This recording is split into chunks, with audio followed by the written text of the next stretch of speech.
Hello dear, आपका इस video के अंदर स्वागत है। अभी हम करने वाले हैं परसेंटेज का कंसेप्ट लेक्चर 6, जिसके अंदर मैं आपको करवाऊंगा मिसलेनियस क्वेश्चंस। मिसलेनियस क्वेश्चंस का ये मतलब है कि वो क्वेश्चन जो पहले जो मैंने आपको क्वेश्चन के टाइप्स करवाए हैं उनके अंदर कवर हम नहीं कर सकते, उस टाइप के क्वेश्चन नहीं है, उनसे अलग अंडरस्टैंडिंग हमें चाहिए। लेकिन वो परसेंटेज के ही क्वेश्चन है, परसेंटेज के अंडरस्टैंडिंग के बेस पर ही वो सोल्व हो रहे हैं और हमारे एग्जाम्स में आ रहे हैं। तो जो मिसलेनियस टाइप के क्वेश्चन हैं उनको मैं यहाँ पर इकट्ठे करवा दूँगा। इसके अंदर हम लगभग 50 के करीब क्वेश्चन करने वाले हैं मिसलेनियस क्वेश्चंस के अंदर। ठीक है, तो ये जो कंसेप्ट लेक्चर 6 है इसके शायद 2 पार्ट हो मोस्ट प्रोबेबली। 50 क्वेश्चन एक वीडियो में करेंगे तो भाई 4-4.5 घंटे की बन जाएगी, 4 घंटे की तो बनी जाएगी। तो 2 वीडियो शायद लगभग 2-2 घंटे की बने इसके अंदर। ठीक है, तो 2 पार्ट में करेंगे। पहले वाला पार्ट स्टार्ट करते हैं ये, और पेन नोटबुक लेकर बैठो। हमेशा की तरह कोई भी क्वेश्चन मेरे बताने से पहले आप सोल्व करो, उसके बाद मेरा सॉल्यूशन देखो। चाहे आपसे क्वेश्चन निकल जाए या ना निकले, दोनों केसेस में तसल्ली से मेरा सॉल्यूशन देखो। ठीक है, चलो फिर करो इसे। Fresh grapes contain 75% water whereas dried grapes contain 25% water. ठीक है, how many kg of fresh grapes are required to get 20 kg of dried grapes. ये बोल रहा है कि ताज़े अंगूरों में तो 75% पानी होता है, अगर अंगूरों को सुखा कर किशमिश बना दें या जितना भी सुखा दें उसमें 25% पानी होता है। तो बताओ कितने ताज़े अंगूर चाहिए होंगे अगर हमें 20 किलो ड्राइड ग्रेप्स बनाने हैं तो। ठीक है, तो इसके लिए एक सिंपल सी अंडरस्टैंडिंग आपको चाहिए होगी। 2 तरीके से इस क्वेश्चन को करके बताऊंगा, और काफ़ी तरीके हैं इस एक ही क्वेश्चन को करने के, लेकिन मैं आपको 2 बेस्ट तरीके बताऊंगा, 2 फास्टेस्ट तरीके बताऊंगा। ठीक, देखिए तो एक सिंपल सी ये अंडरस्टैंडिंग है भाई। मान लो ये अंगूर है, अंगूर के अंदर 2 मटेरियल होते हैं। एक तो होता है अंगूर के अंदर पल्प। पल्प का क्या मतलब है कि पानी के अलावा जो मटेरियल है। जब अंगूर को खाते हो तो उसके अंदर पानी तो होता ही है, उसके अलावा भी तो मटेरियल होता है ना। और एक अंगूर के अंदर क्या होता है, वाटर कंटेंट, पानी होता है। तो जब आप अंगूर को सुखा देते हैं, मान लो ऐसे किशमिश बना दिया आपने अंगूर को सुखा के, तो ये कंसेप्ट है कि ये जो पल्प है ये पहले जितना था उतना ही इसके अंदर होता है, सिर्फ इवेपोरेशन से पानी उड़ता है, सिर्फ पानी उड़ता है। मान लो आपने किसी गिलास के अंदर पानी डाला और उसके अंदर नमक डाल दिया और उसको मिला दिया और आपने धूप में उसको रख दिया, तो क्या होगा, आपने 5-6 घंटे रख दिया, 9-10 घंटे रख दिया, तो जो पानी है काफ़ी सारा पानी उड़ जाएगा और पानी कम बच जाएगा। लेकिन अगर आपने 50 ग्राम नमक मिलाया था तो उस पानी के अंदर भी 50 ग्राम नमक मिलेगा, नमक नहीं उड़ेगा। नमक नहीं उड़ता, पानी उड़ता है। तो जो नमक की क्वांटिटी है वो पानी के उड़ने के बाद भी उतना ही नमक आपको वहां पर मिल जाएगा। यहां पर 50 ग्राम है तो वहां पर भी 50 ग्राम मिल जाएगा। क्लियर है, समझ में आ गई बात। तो जो हमारा सब्सटेंस है पानी के अलावा वो उतना ही रहता है। तो जो पल्प है, अगर मान लो एक अंगूर है, उसके अंदर जो पल्प है वो 20 ग्राम है।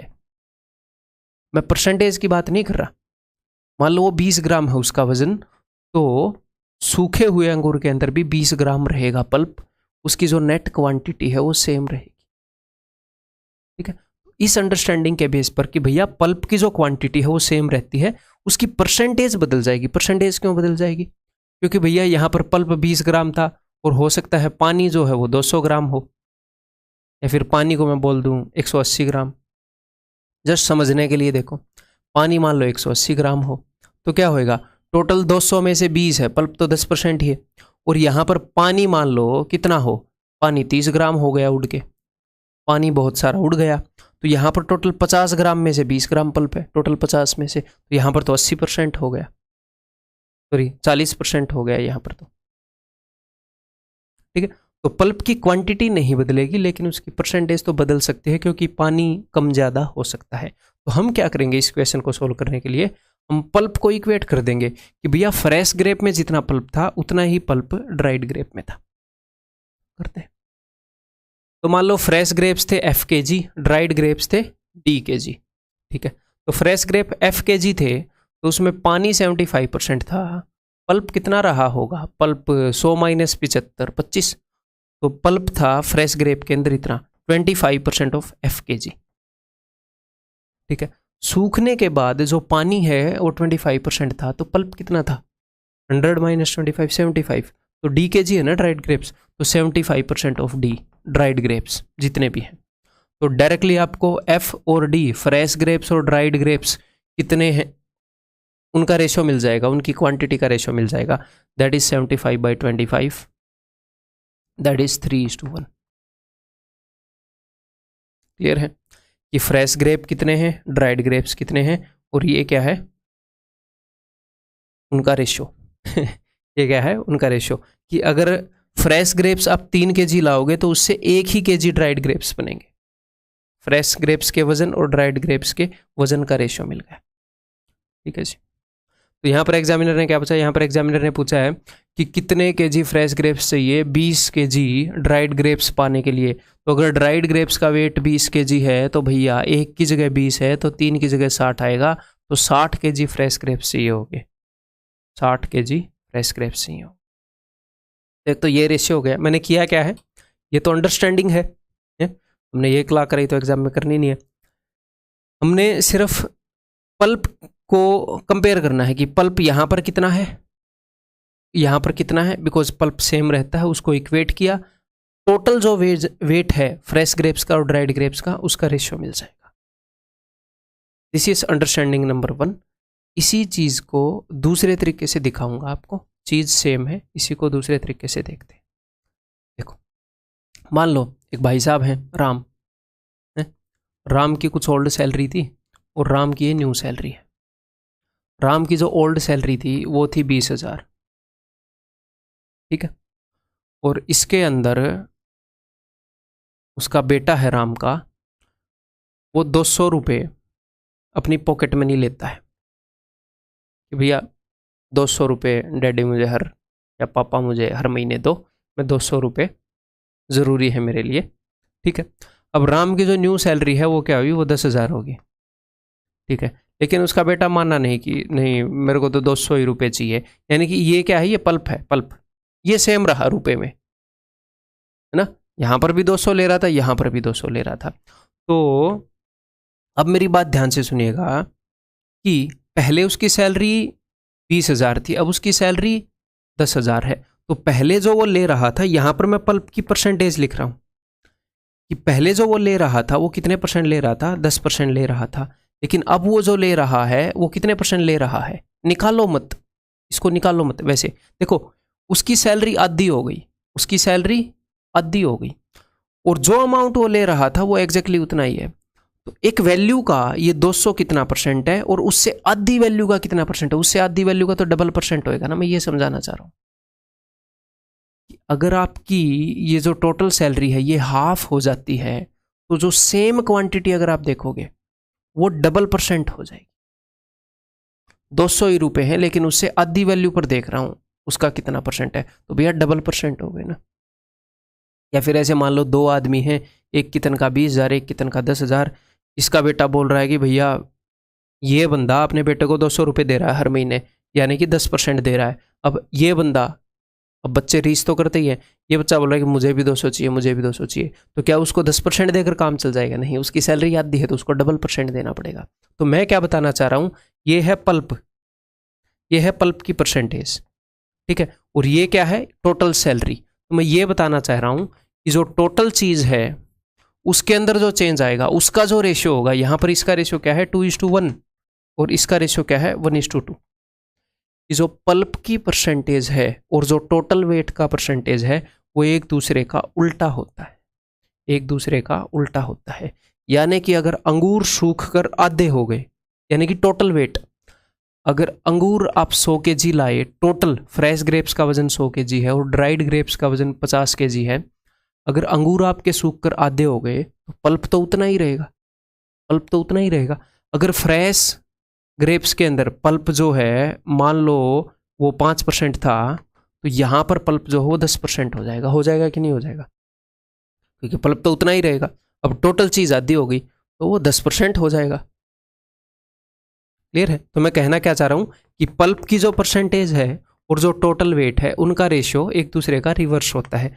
तो अब इस तरीके से करते हैं, ठीक है। तो ये फ्रेश ग्रेप्स हो गए, ये ड्राइड ग्रेप्स हो गए। तो भैया पल्प की परसेंटेज क्या है फ्रेश ग्रेप्स में? फ्रेश ग्रेप्स में पल्प की परसेंटेज है जी 25%, ड्राइड ग्रेप्स में है 75%। 100 माइनस 75 पल्प की, वाटर की नहीं। तो रेशियो क्या है 1:3। तो टोटल वजन का रेशियो भाई साहब हो जाएगा 3:1। फ्रेश ग्रेप्स अगर 3 है तो ड्राइड ग्रेप्स 1 है। उसी चीज़ को दूसरे नज़रिए से दिखाया है। यहाँ पर एग्जामिनर क्या बोलते रहे, एग्जामिनर बोल रहा है कि भैया अगर ड्राइड ग्रेप्स 20 kg लेने हैं, एक की जगह 20 है, तो 60 kg फ्रेश ग्रेप्स लाने पड़ेंगे। Option B. ठीक, क्लियर? बताओ अभी। फ्रेश चेरीज कंटेन 99% वाटर, तो वही चीज़ लिख लूँ, पल्प की परसेंटेज और टोटल वजन की परसेंटेज, सॉरी, और टोटल वजन कितना है। इनका रेशियो रिवर्स होता है एक दूसरे का। तो और एक और चीज़ मेरे दिमाग में आई है, वो देखूँ मैं। टोटल वजन इंटू पल्प। वाह, इसको एक और तरीके से बताऊं, आपको मज़ा आएगा कि पल्प जो है वो केजी में कितना है, ये किस पर डिपेंड करता है। मान लो जो अंगूर है उसके अंदर पल्प केजी में कितना है, ये किस पर डिपेंड करता है? ये दो चीज़ों पर डिपेंड करता है कि टोटल वेट कितना है गुणा में पल्प की परसेंटेज कितनी है ना। कि मान लो आप 20 kg अंगूर लाए और पल्प की जो परसेंटेज है वो 10% है, तो 20 kg का 10% दैट इज 2 kg। ऐसे ही पता चलेगा पल्प केजी में कितना है। और इन क्वेश्चंस के अंदर क्या होता है, इन क्वेश्चंस के अंदर पल्प हमेशा, पल्प कितने केजी है ये चीज़ कांस्टेंट है भैया, पल्प तो बदलता नहीं, पानी ही उड़ता है। तो दो चीज़ों का प्रोडक्ट एक तीसरी चीज़ के बराबर है और प्रोडक्ट हमेशा कांस्टेंट है, तो इसके अंदर जो चेंज आएगा इसके अंदर उसका रेसिप्रोकल चेंज आएगा ना, है ना। इसका अगर रेशियो A/B है, पहले A बाद में B, तो इसका रेशियो B/A होएगा।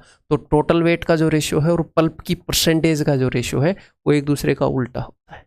हम ऐसे भी रिलेट कर पाए। क्लियर? ठीक है फिर, तो ठीक है जी। तो पल्प की परसेंटेज और total weight, fresh cherries contain 99% water, तो पल्प कितना हो गया फ्रेश चेरीज के अंदर 1%। Suppose you have 1 kg of fresh cherry, तो फ्रेश चेरी कितनी है 1 kg, ठीक है। After a few hours in sun some water evaporates and the percentage of water in the cherries become, तो पानी की परसेंटेज 98 है, तो 100 माइनस 98 2, ड्राइड में 2% हो गया पल्प, तो पल्प की परसेंटेज 1:2 है। तो जो टोटल वजन है चेरीज का उसका रेशियो 2:1 होएगा। अब बंदे ने क्या बताया था, 1 किलो फ्रेश चेरीज है, तो अच्छा फ्रेश चेरी 2 की जगह अगर 1 किलो है, 2 की जगह, तो 1 की जगह क्या हो जाएगा आधा किलो, ड्राइड चेरी आधा किलो बचेंगी। The new weight of the cherries तो 500 ग्राम। क्लियर है, समझ में आ गई बात। Fresh grapes contain 80% water while dried grapes contain 10% water, ठीक है। If the wait of the dried grapes is this, तो इस तरह के क्वेश्चन में तो आप हमेशा वो वाला तरीका भी इस्तेमाल कर सकते हो जो मैंने पहले बताया था कि फ्रेश ग्रेप्स कंटेन 80% वाटर, तो पल्प कितना है 20%, 20% of fresh grapes is equal to dried grapes contain 10% water, तो पल्प कितना है 90%, is equal to 90% of dried grapes, तो F/D is equal to 9/2। Examiner ने क्या बताया है, if the wait of the dried grapes is 250 kg, अगर 2 की जगह 250 है तो कितने गुना है 125 गुना, तो 9 की जगह क्या हो जाएगा 1125। सेम चीज़ को देखने के दो तरीके हैं, ठीक है।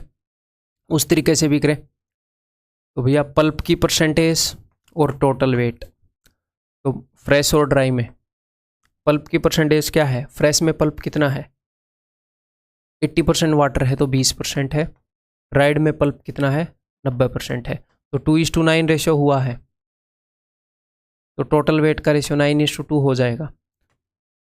अब उसने क्या बताया, if the weight of dried grapes, इस 2 की जगह क्या है 250 जो कि 125 गुना है, तो इस 9 की जगह क्या हो जाएगा 125 गुना 1125। ऑप्शन बी, ऑप्शन बी कैसे होगा, ये सी होएगा ना, ठीक है।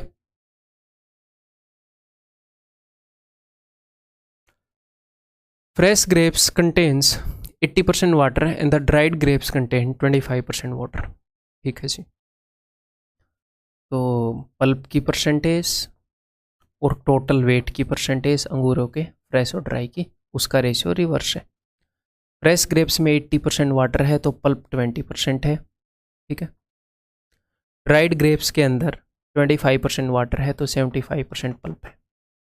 इनका रेशियो निकाल लो, 500 के 20, 5 15, 4:15, तो टोटल वजन का रेशियो 15:4 हो जाएगा। अगर फ्रेश ग्रेप्स 15 किलो थे तो ड्राइड ग्रेप्स 4 किलो हो जाएंगे। Grape merchant buys fresh grapes at rupees, ये एट है यहाँ पर, 30 रुपीज़ पर केजी। एक ग्रेप मर्चेंट है, हालांकि ये प्रॉफिट एंड लॉस के अंदर मैं कराने वाला था, फिर मैंने सोचा एक क्वेश्चन वहाँ पर क्या कराना है, यहाँ पर करा देता हूँ। इतना तो आप समझते ही हो कि अगर 100 रुपये में चीज़ लाया और 120 रुपये में चीज़ बेच दी तो 20 रुपये का फ़ायदा हुआ, ये तो समझते हो। इसके लिए प्रॉफिट एंड लॉस की ज़रूरत नहीं है। 100 रुपये में चीज़ लाए, 120 में बेच दी तो 20 का फ़ायदा हो गया 100 रुपये पर, ठीक है। और बाकी प्रॉफिट एंड लॉस आगे करने ही वाले हैं, ठीक है। तो फ्रेश ग्रेप्स अगर 15 किलो हैं तो ड्राइड ग्रेप्स 4 किलो हैं। ये एग्जैक्ट क्वांटिटी नहीं है, इनका रेशियो है। अब ये क्या बोल रहा है, ये बोल रहा है कि एक grape merchant buys fresh grapes at 30 rupees per KG, dry them and sell them at 150 रुपये पर केजी, और 150 रुपये पर केजी में बेच देता है सुखा के। तो बताओ कितना फ़ायदा है। तो मान लो 15 केजी फ्रेश ग्रेप लाया और 30 रुपये में खरीद के लाया, तो टोटल कितना खर्चा हो गया, 450। 30 रुपये पर केजी के हिसाब से 450, और 150 रुपये पर केजी में बेच दिए तो कितने के बेच दिए भाई साहब, 600 रुपये के बेच दिए। 450 रुपये के लाया, 600 रुपये के बेच दिए, कितने का फ़ायदा कमा गया, 150 रुपये का फ़ायदा कमा गया। कितने रुपये पर, अब फ़ायदा हमेशा देखते हैं जो रुपये आपने लगाए उन पर। 450 रुपये लगाए थे उसने, तो बताओ कितने कमा गया, 150 कमा गया है 450 पर। 1/3 रुपये कमा गया, यानी कि 33.33% कमा गया। दैट इज ऑप्शन है, ठीक है। क्लियर है।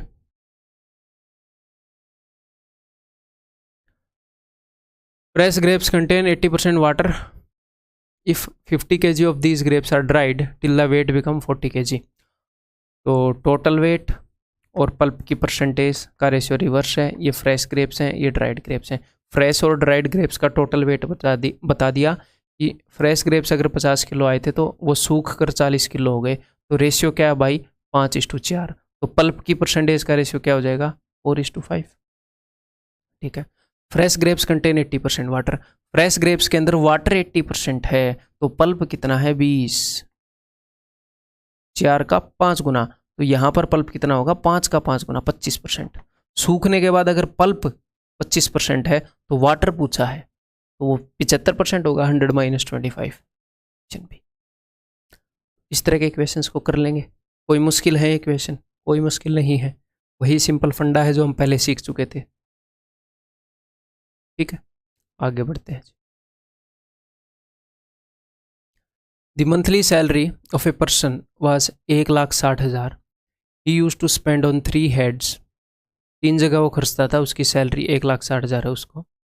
पर्सनल एंड फैमिली एक्सपेंस जिनको वो पी बोलता है, taxis T, education loan E, the rest were is saving, बाकी सेविंग है। P was 50% of the income, E was 20% of P, T was 15% of E। तो काफ़ी कॉम्प्लेक्स इंफॉर्मेशन गिवन है, तो चलिए इसको करने की कोशिश करते हैं। देखो, तो 3 जगह खरीद रहा है ना वो, 3 जगह खर्च रहा है ना।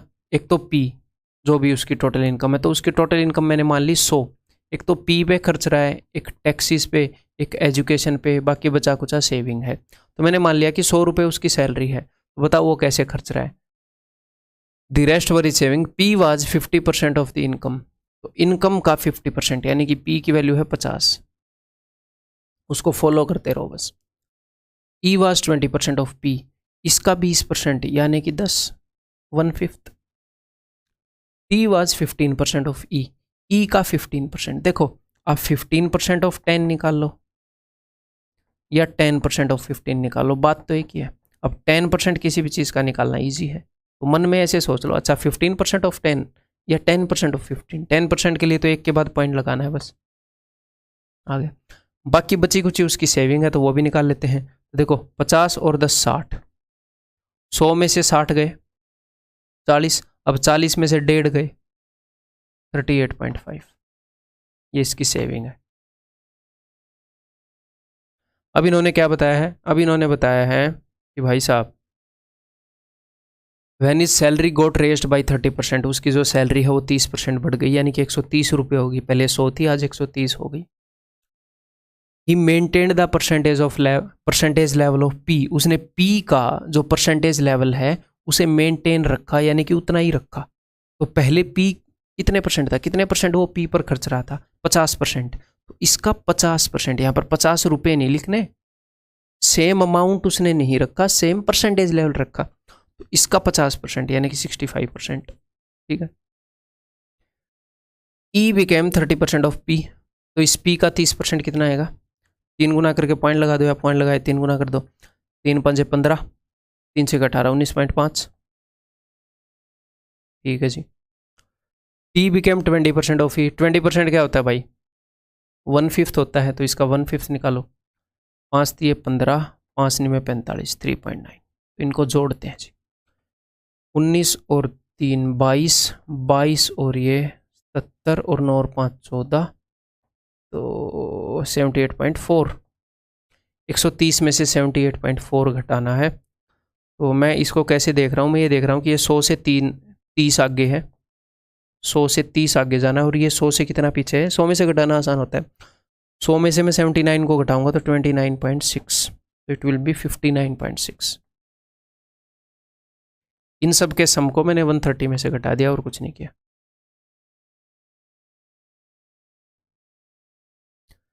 The sum of the two savings is, ये जो दोनों सेविंग है इनका सम क्या होगा, तो इनको जोड़ लेते हैं।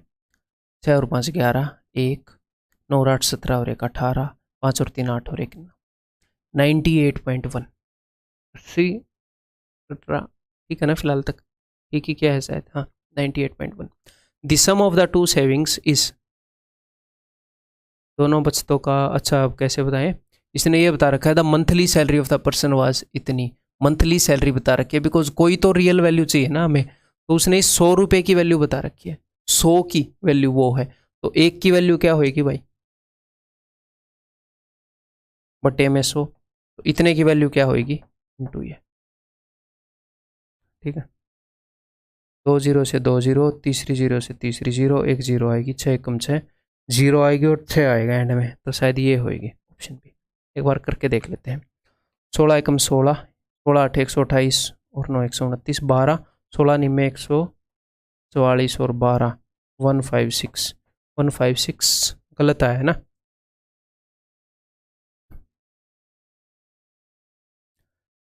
कहीं ना कहीं गलती की है, कोई नहीं अभी देखते हैं दोबारा, कोई दिक्कत नहीं है, वी विल रिकैलकुलेट, एग्जाम में भी हो जाता है ऐसा कई बार। स्टार्टिंग से करेंगे यहाँ से।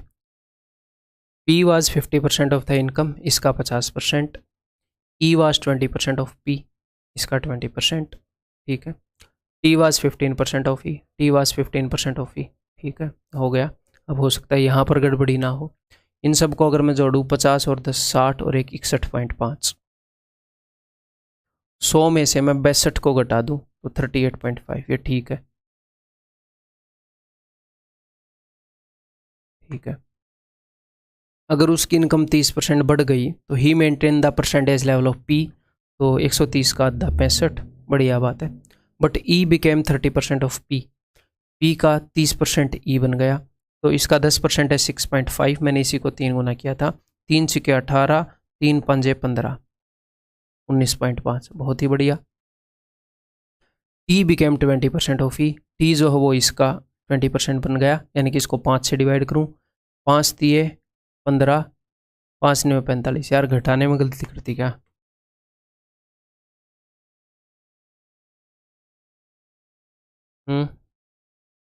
इन सबको जोड़ें, 19 और 3 22, 5 और 2 7, 6 और 2 8। ठीक है, 9 और 5 14, 1.4, 88.4। ठीक है, 130 में से घटाना है, तो अगर शायद यहाँ पे 78 था मेरे ख्याल, तो ये 100 से 30 आगे है, और ये 100 तक जाने में इसको कितना टाइम लगेगा, 89 में मान रहा हूँ, 11.6, दिस इज़ 41.6, और हमने लिख दिया 59.6। अच्छा, तो दिस इज 41.6, 6 और 5 11, 8 और 1 9 और 1 10, 4 और 3 7 और 1 8, 80.1। 80.1 की वैल्यू निकालनी है। अगर 100 की वैल्यू दे रखी है तो 100 की वैल्यू है वो, तो 1 की वैल्यू क्या होएगी ये, और 80.1 की वैल्यू क्या होएगी ये। 2 जीरो से 2 जीरो, 1 पॉइंट से 1 जीरो, एंड में आया एक zero. 16 Ekam 16, 16 8 128, that is option B. ठीक है, क्लियर है? ये बताओ, the monthly salary of a person was ₹50,000। वैसा इक्वेशन आप डेफिनेटली इसको कर लोगे, तो पहले खुद ट्राई करना, कर लेना, फिर एक बार सॉल्यूशन देख। He used to spend on family expenses, उसी तरीके का क्वेश्चन है, तो करते हैं। पहले उसकी सैलरी मैंने मान ली है जी 100, और किन किन जगह पर खर्च कर रहा था, ETC एटसेट्रा पर खर्च कर रहा है। E was 60% of the income, ये 60% है। T वाज 20% ऑफ E, इसका 20% यानी कि 12। C वाज 15% ऑफ T, तो 12 इंटू 15 मेरे को याद है 180, क्योंकि बहुत बार यूज़ होता है तो कुछ वैल्यूज रट जाती हैं। तो आई नो इट इज़ 1.8। ठीक है, आगे सेविंग, तो इनको अब की बार तसल्ली से जोड़ेंगे भाई, गलती नहीं करेंगे। 60 और 12 72 और 1 73.8। ठीक है, तो 0.2 मैंने पहले ही लगा दिया है, और 100 में से 74 गया 26.2।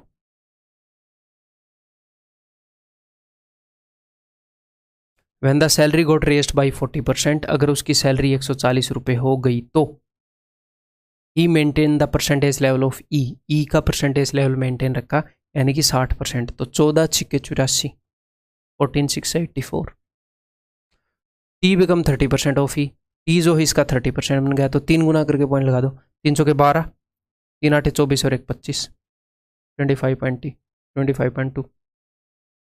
And C become 20% of T, C become 20% of this, तो 20% यानी कि 1/5। इसको 5 से डिवाइड करो, 5 5 25, 2 आ गया, तो 2 तो जाएगा नहीं, और एक पॉइंट आ गया, नहीं गया तो चढ़ा दी 0, फिर एक 0 मानोगे, 5 चौके 20, डिवाइड करना आना चाहिए, ये नहीं सिखाऊंगा। The difference between the two savings, दोनों सेविंग्स के बीच में डिफरेंस बताओ, बता देंगे। तो इन सबको जोड़े, इसको मैं ऐसे मान लेता हूँ। ठीक है, तो 25 और 5 30, 30 और ये 114, 114.24। अगर मैं 140 में से 115 को घटाऊंगा तो 25 और आगे आएगा 0.76। ठीक है जी, इन दोनों के बीच में डिफरेंस उसने पूछा है, तो इन दोनों का डिफरेंस क्या होएगा, ऊपर वाली में से नीचे वाली घटा देता हूँ। 10 में से 6 गए 4, 11 में से 7 गए 4, और 0.44, यही बताना है क्या? ठीक है, और उसने बता रखी है कि मंथली सैलरी बंदे की इतनी थी 50,000। 100 की वैल्यू वो है, 1 की वैल्यू क्या होएगी ये, और 0.44 की वैल्यू क्या होएगी 2 0 2 0, 2 के बाद पॉइंट है 2 0, 44 into 5 220, and that's your answer, option B. ठीक है जी, क्लियर है? क्लियर, कई बंदे क्लियर को क्लियर बोलते हैं, क्लियर है। The income of A is 30% less than the income of B, and the income of B is 137.5% more than C. तो ठीक है, बहुत ही easy question. If the income of A is this, तो A की income B के then the income of C, इसको हम डायरेक्टली भी कर सकते हैं ना। ठीक है, लेकिन मैं आपको दोनों तरीके से बता देता हूँ। तो सबसे पहले तो इसको ऐसे रेशियो से कर लेते हैं।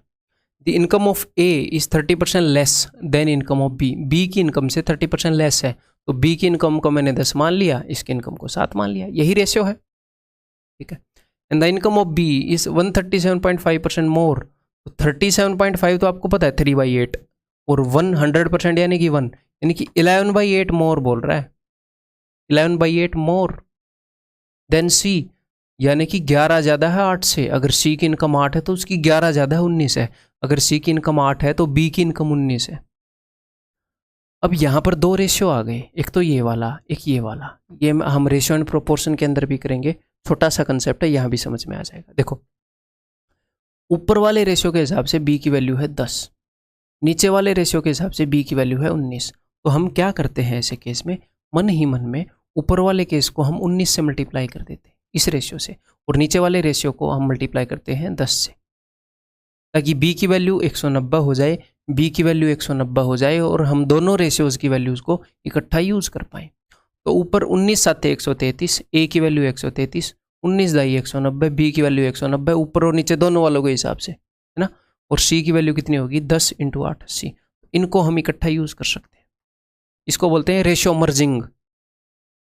हमने रेशियोज़ को मर्ज करके सिंगल रेशियो बना दिया, या कंबाइनिंग रेशियोज़ को कंबाइन कर दिया। जो चीज़ कॉमन है उसकी वैल्यू को हमने सेम कर दिया, फिर हम इन वैल्यूज़ को आपस में यूज़ कर सकते हैं। अब इसने क्या बोला है, if the income of A is 2850 less than that of B. अगर ए की इनकम बी से इतनी कम है 28500, तो ए की इनकम बी से कितनी कम है, देख लो, ये 19 दाई है, 19 आते हैं तो 19 57 कम है। अगर 57 की वैल्यू इतनी है 28500, तो एक की वैल्यू कितनी होगी 57, और किसकी वैल्यू पूछी है, इनकम ऑफ सी, तो सी की वैल्यू कितनी होगी, गुणा में 80। तो ये 5 पर जा रहा है, 8 5 40 40, ऑप्शन सी। ठीक, अब मैं बोल रहा था एक और तरीके से बताऊंगा, वैसे भी देख लेते हैं। देखो, ए की इनकम जो है वो 28,500 कम है, किससे, बी से। ए की इनकम बी से कितनी कम है, 30% लेस है। ए की इनकम बी से 30% कम है, तो ए की इनकम जितनी भी कम है वो बी का 30% हुआ ना। बी की जो भी इनकम है उसका 30% निकालो, उतनी कम है ए की इनकम। और ये बोल रहा है कि 28,500 कम है, तो वो बी का 30% हुआ, तो ये बी का 30% है। तो अगर ये बी की इनकम का 30% है, तो बी की इनकम तो ये हो गई। लो, अब समझ में आ गया, 30% ये है तो 1% ये, गुणा में 100। ये बी की इनकम है। अब बी की income and the income of B is this much more. B की इनकम 11/8 ज़्यादा थी, यानी कि 19/8 गुणा थी, किसके कंपैरिजन में, सी के इनकम में के कंपैरिजन में। तो बी की इनकम सी के इनकम के कंपैरिजन में 19/8 गुणा थी, तो इसको 8/19 करूँगा तो सी की इनकम आ जाएगी। इसको सोल्व कर लो, वही उत्तर आ जाएगा। ठीक है जी, 19 और 3 57 होता है, 57 से 5 पर गया था, अगर याद हो तो 0 0, 8 5 40 40 सर। चलो, A is 25% less than B, B is 30% less than C, and C is 50% more than D. If the difference between A and C is 285, then 33 1/3% of B is equal to, क्या है, कई बार ये equation ऐसा रूप ले लेते हैं कि हमें रेशियो मेथड करना ही ज़्यादा इजी रहता है, और वहाँ पे एरर होने की कम चांसेस होते हैं। तो रेशियो मेथड से करेंगे यहाँ पर, ठीक है, यानी कि रेशियोज़ को मर्ज कर लेंगे ज़रूरत पड़ेगी तो 4 चीज़ें हैं A B C D, और ये चीज़ें रेशियो की मर्जिंग अगर थोड़ा सा डाउट भी हो तो रेशियो एंड प्रोपोर्शन के अंदर और बेहतर तरीके से आपको समझ में आ जाएगी। ठीक है जी, A is 25% less than B, तो 25% लेस देन B, यानी कि B 4 है तो वो 3 है, ये एक ratio. B is 30% less then C, तो इस रेशियो को अब मैं नीचे लिखूंगा, C से 30% लेस है, ये 10 है तो ये 7 है। Okay, C is 50% more than D, अगर ये 2 है तो ये 3 है, 50% मोर है। ये चीज़ें आपको प्रैक्टिस के साथ अभी लिखनी आनी चाहिए। फ्रैक्शंस को बार बार करोगे तो ये आपको लिखनी आ जाएंगी, परसेंटेज वर्सेस फ्रैक्शन को बार बार लिखोगे तो। ठीक है, अब रेशियो को मर्ज करें, यहाँ पर B 4 है, यहाँ पर B 7 है, तो ऊपर वाले रेशियो को मैंने 7 से मल्टीप्लाई कर दिया, 7 × 21, 7 × 28, तो B 28 हो गया। नीचे वाले को मैंने 4 से कर दिया, 4 × 7 28, 4 × 2 40, तो A B C तो आ गए कम से कम। लेकिन अभी अब अपने पास 2 रेशियो बच गए, एक तो ये वाला और एक ये वाला, बिकॉज इन दो को मर्ज करके तो मैंने एक बना दिया। अब C को सेम करेंगे, C यहाँ पर 3 है, यहाँ पर 40, तो नीचे वाले को 3 से मल्टीप्लाई, ऊपर वाले को 40 से, ताकि 120 हो जाए। तो नीचे वाले को 3 से करूँगा तो 63, 84, 120, 40 से क्या 40 तो नहीं 80। ठीक है, तो ये चारों का रेशियो आ गया, वो जो भी पूछेगा बता देंगे। अब उसने क्या बोला है, if the difference between A and C is 285, तो A और C में कितने का डिफरेंस है भाई, 57 का, और वो ये बोल रहा है ये जो डिफरेंस है ये एक्चुअल में 285 है। तो अभी आपको ये दिख रहा होगा कि ये 5 गुना है, एक्चुअल चीज़ें 5 गुना है। और वो जो भी पूछेगा देन 33 1/3% ऑफ बी, तो बी की सैलरी कितनी है 84 और 33 1/3 क्या है 1/3, तो बी की सैलरी 84 है तो हमें निकालना है 84 का 1/3। लेकिन ये तो रेशो वाली वैल्यू है, हमें तो एक्चुअल वैल्यू चाहिए, वो 5 गुना है तो गुना में 5, सिंपल 140। ठीक है, बताओ। In an examination, B obtained 20% more marks than those obtained by A. A obtained 10% less marks than those obtained by C. वही कहानी चल रही है, उसने उससे इतने ज़्यादा लिए, उसने उससे इतने कम लिए। ठीक है, तो फिर कर लें काम, उसी तरीके से रेशियो निकाल लें। हैं, D obtained 20% more marks than those obtained by C. By what percent are the marks obtained by D more than those obtained by A? देखो, B obtained 20% more marks than those obtained by A. अगर A ने 5 लिए तो B ने लिए 6, 20% ज़्यादा। 20% मोर सुनते ही 6/5 आना चाहिए दिमाग में कि 5 से 6 हो गया या 6 हो गया 5 से, ऐसे ही बोल लो। A obtained 10% लेस यानी कि 10 से 9, किससे than those obtained by C। अब आपको यही पता होना चाहिए कि रेशो किस किस का, ये 10 है तो ये 9 है, ये एक रेशियो है, ये एक रेशियो। जरूरी नहीं हो कि वो ऐसे देगा ये ऐसे भी दे सकता है, ये एक रेशियो है। ठीक है जी। D obtained 20% more marks than those obtained by C। D के 20% ज़्यादा है C से, तो अगर इसके 5 है तो इसके 6 है, 5 है तो 6।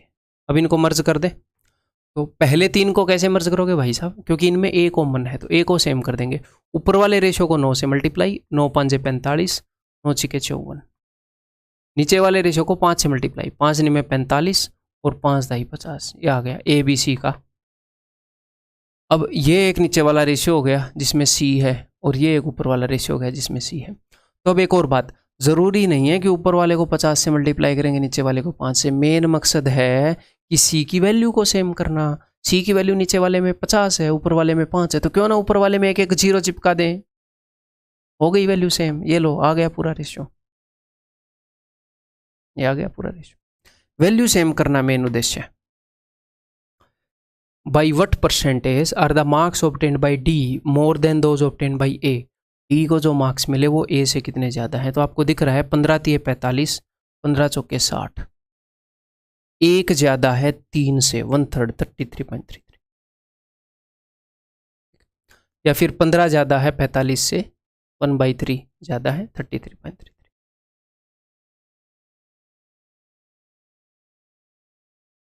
A is 20% more than B, B is 25% more than C, C is 60% less than D। वही राम कहानी है।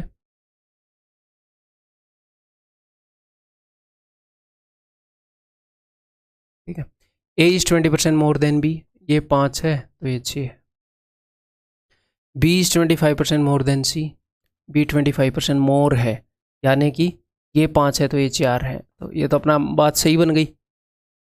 ये 5 है तो ये 4 है, थोड़ा इजी हो गया अपने लिए। B is 25% more than C। ठीक है, C is 60% less than D, तो C जो है, अच्छा C की बोल रहे हैं ना, C is 60% less than D। 60% less का क्या मतलब है, भैया ये 40 है, ये 100 है, तो ये 4 है तो फिर ये 10 हो गया, ये 100 है तो ये 40 है। क्या मतलब ऐसे ही बन गई क्या, हमें तो मर्ज भी नहीं करना पड़ा, एक बार मैं फिर से चेक कर लूँ गलती तो नहीं हो गई है। A is 20% more than B, B is 25% more than C, okay, and C is 60% less than D। बहुत ही शानदार।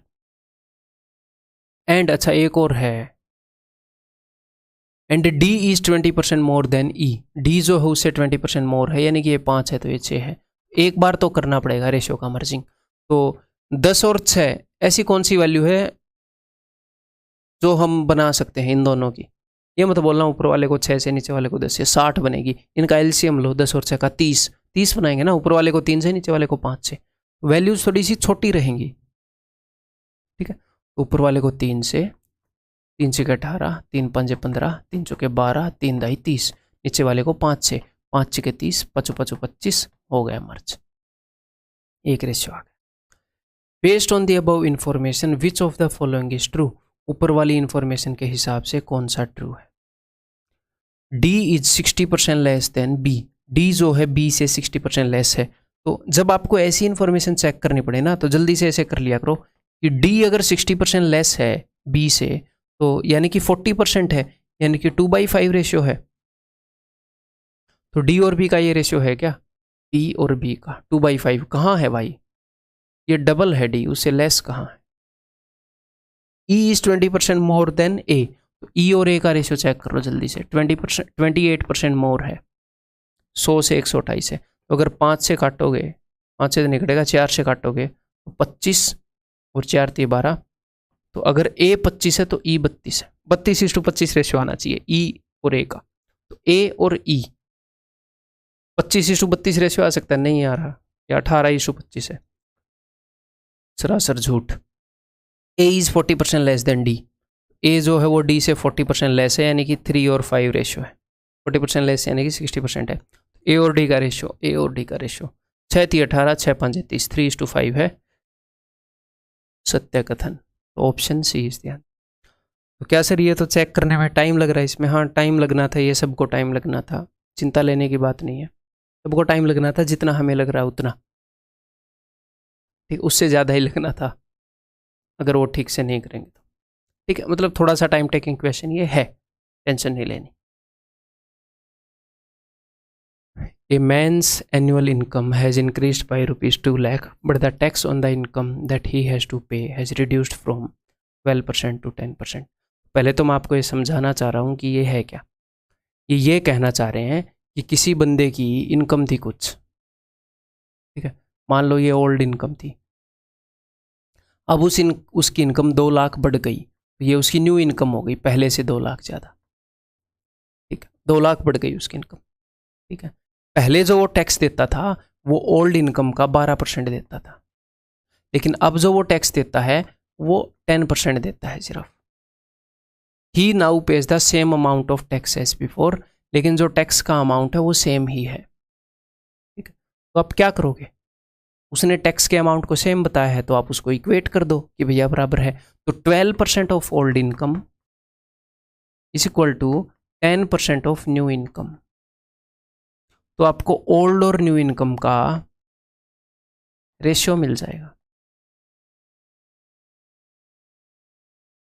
इसने क्या बताया है? इसने ये बताया था कि उसकी इनकम 2 लाख बढ़ी थी, रेशियो के अंदर वो 1 लाख बढ़ रखी है, 5 से 6 हुई, ओल्ड 5 है तो न्यू 6 है, एक्चुअल में 2 लाख बढ़ रखी है। तो एक्चुअल चीज़ें 2 गुना है। अगर पहले इनकम 10 थी तो अभी 12 है। What is his increase income? 12 lakh. Actual question है एग्जाम का। उसने टैक्स को सेम बताया, हमने टैक्स को इक्वेट कर दिया, बस इतना ही काम। ठीक, तो क्या कुछ चीज़ रटने की ज़रूरत है? मेरे हिसाब से तो नहीं है इसमें रटने की ज़रूरत ना। अब इसको थोड़ा सा और दूसरे तरीके से करें, +2 वाले तरीके से करें। मान लो पहले उसकी इनकम आई थी, तो अब उसकी इनकम है आई +2, 2 लाख बढ़ गई। पहले उसकी इनकम थी आई लाख, इनकम यानी कि आई, अब नई इनकम है आई +2। तो पहले वो 12% दे रहा था टैक्स। 12% किसका दे रहा था? 12% ऑफ आई। ये बराबर है किसके बराबर है? 10% ऑफ आई +2, आई +2 लाख।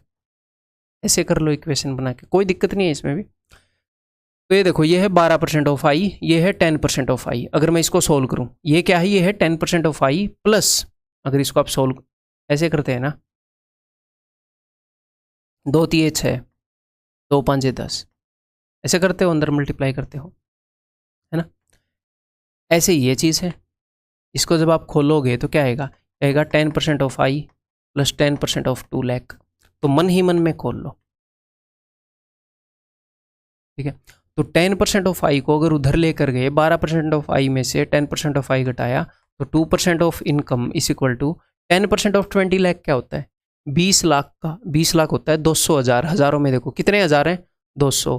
10% कितना होगा? एक के बाद पॉइंट लगाओगे 20,000, है ना, 20,000। तो इनकम का 2% 20,000 है, 1% क्या होएगा भाई साहब? 10,000। तो 100% क्या होएगा भाई साहब? यही चीज़ 100 बार, यानी कि 10 लाख। तो जो इनकम है आई जो है वो 10 लाख है, नई इनकम क्या होगी? 2 लाख ज़्यादा थी, 12 लाख। ठीक है, दोनों तरीकों से करना आना चाहिए। A man's annual income has increased by rupees 1.2 lakh, but the tax on the income that he has to pay has reduced from 12 lakh to 20 lakh. Sorry, क्या बोल रहे हैं, 12 lakh to 20, दिमाग खराब हो रखा है क्या? 12% to 10%. तो 12% of old income is equal to 10% of new income. उसने यही बताया कि सेम अमाउंट ऑफ टैक्स पे कर रहा है, तो ठीक है। तो ओल्ड इनकम और न्यू इनकम का रेशियो मिल गया आपको 5:6। उसने क्या बोला था, कितनी बढ़ गई, 1.2 लाख बढ़ गई, हमारे हिसाब से तो 1 बढ़ गई, वो बोल रहा है 1.2 बढ़ गई, तो 1.2 गुणा कर दो, 12 पंजे 60, 12 छके 72, ये लो मिल गई आपको। What is his increase income, 7.2 lakh, option B. दूसरे तरीके से भी कर सकते हैं, डेफिनेटली कर सकते हैं। अब ये देखो, A man's annual income has increased by rupees 5 lakh, but the tax on the income that he has to pay has reduced from 12% to 10%. Tax जो है वो कम हो गया। He now pay rupees 10,000 more income tax. अब की बार income tax same पे नहीं कर रहा, अब की बार 10,000 मोर पे कर रहा है। What is his increased income? तो पहले इक्वेशन से कर लेते हैं, फिर देखते हैं दूसरा मेथड क्या होगा। ठीक है, तो पहले उसकी इनकम आई थी, तो वो कितना टैक्स पे कर रहा था, 12% ऑफ आई। ठीक है, मैं ऑफ नहीं लिखता क्योंकि क्यों टाइम वेस्ट करना, इमेजिन कर लिया करो। आज उसकी इनकम है आई प्लस 5, तो वो कितना टैक्स, आई प्लस 5 लाख ना, आई भी लाख में है, 10% ऑफ दिस,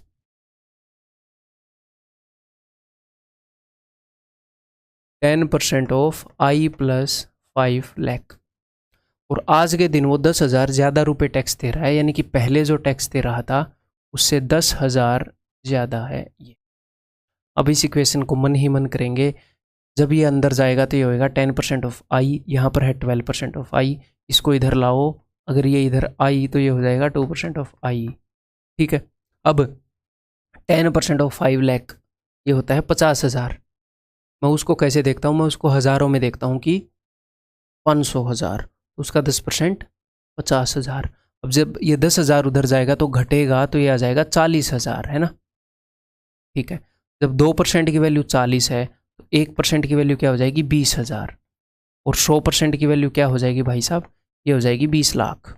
इतनी ज़्यादा इनकम है क्या। तो 100% ऑफ आई से हम बात कर रहे हैं, आई यानी कि जो पहले जो इनकम आई थी, नहीं तो आई प्लस 5 है। उसने क्या पूछा, इंक्रीज्ड इनकम, आई प्लस 5 यानी कि 25। ठीक है, तो आप ऐसे कर सकते हो, या फिर हम क्या कर सकते हैं, यहाँ पर टैक्स सेम है नहीं तो हम ज़बरदस्ती सेम बना सकते हैं टैक्स को। कैसे सेम बना सकते हैं, देखो ज़रा समझने की कोशिश करिएगा। दो सिनेरियो हैं अपने पास, पहले उसकी जो इनकम थी वो मान लो ऐसे थी आई, और अब जो वो इसकी इनकम है वो है आई प्लस 5 लाख, यही उसकी इनकम है। ठीक है जी, तो पहले जो वो टैक्स दे रहा था वो दे रहा था 12%, और अब जो वो टैक्स दे रहा है वो दे रहा है 10%। 10% ऑफ आई दे रहा है, 10% ऑफ 5 लाख दे रहा है। ठीक है, तो ही नाउ पेज रुपीज 10,000 मोर। अब उसने 10,000 रुपये ज़्यादा इनकम टैक्स दिया, तो मुझे एक बात बताओ, अब वो परसेंटेज में कितना टैक्स दे रहा है, 10% टैक्स दे रहा है पूरी इनकम का। ठीक है, तो टैक्स जो है 10,000 ज़्यादा दे रहा है, तो ये किस चीज़ का 10% है, ये जो 10,000 है ये किसी न किसी वैल्यू का 10% है। तो 10% की वैल्यू है 10,000, क्योंकि टैक्स 10% है। ठीक है, तो 10% की वैल्यू मान लो 10 के है, तो 100% की वैल्यू क्या होगी, 100% की वैल्यू होगी 100 के, यानी कि 1 लाख। ठीक है, तो 10,000 रुपये टैक्स बनता है नई रेट के हिसाब से 1 लाख के ऊपर। तो मैं ये बोल रहा हूँ कि अगर उसकी इनकम 5 लाख ना बढ़ी होती, इसमें से मैं 1 लाख घटा दूँ और 4 लाख कर दूँ, क्योंकि वो पूरी इनकम के ऊपर 10% दे रहा है, उसकी इनकम 5 लाख बढ़ रही है, मैं उसको ये बोलूँ कि 5 लाख ना बढ़ती, 4 लाख ही बढ़ती, क्योंकि जो एंड के 1 लाख के ऊपर जो 10,000 टैक्स एक्स्ट्रा बढ़ रहा है, मैं नहीं चाहता टैक्स एक्स्ट्रा बने। मैंने 10,000 रुपये टैक्स घटा दिया। 10,000 रुपये टैक्स कब घटेगा, जब 1 लाख तनख्वाह घट जाएगी, तो उसकी इनकम मैंने मान ली 4 लाख ही बढ़ी, तो टैक्स सेम रह गया। तो अब अगर टैक्स सेम हो गया तो वही बात है,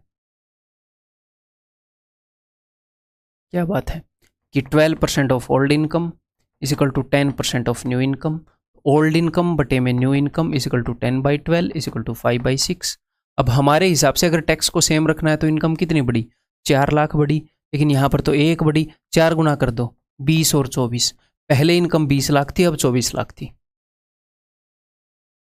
तो अब आप बोलोगे सर 24 आंसर हो गया, नहीं, मैंने वो तनख्वाह को 1 लाख घटा दिया था ना टैक्स को सेम करने के लिए, तो उसे एडजस्ट करो। नई इनकम इसके हिसाब से 24 लाख है, कब है, जब टैक्स को सेम रखना है। मैंने जानबूझ के 1 लाख घटाया था, तो एक्चुअल में 25 है। हो सकता है ये तरीका समझने में आपको थोड़ी सी मुश्किल हुई हो, और ये है भी थोड़ा सा मुश्किल, तो आप उस तरीके से, लेकिन ये थोड़ा सा फैंसी है।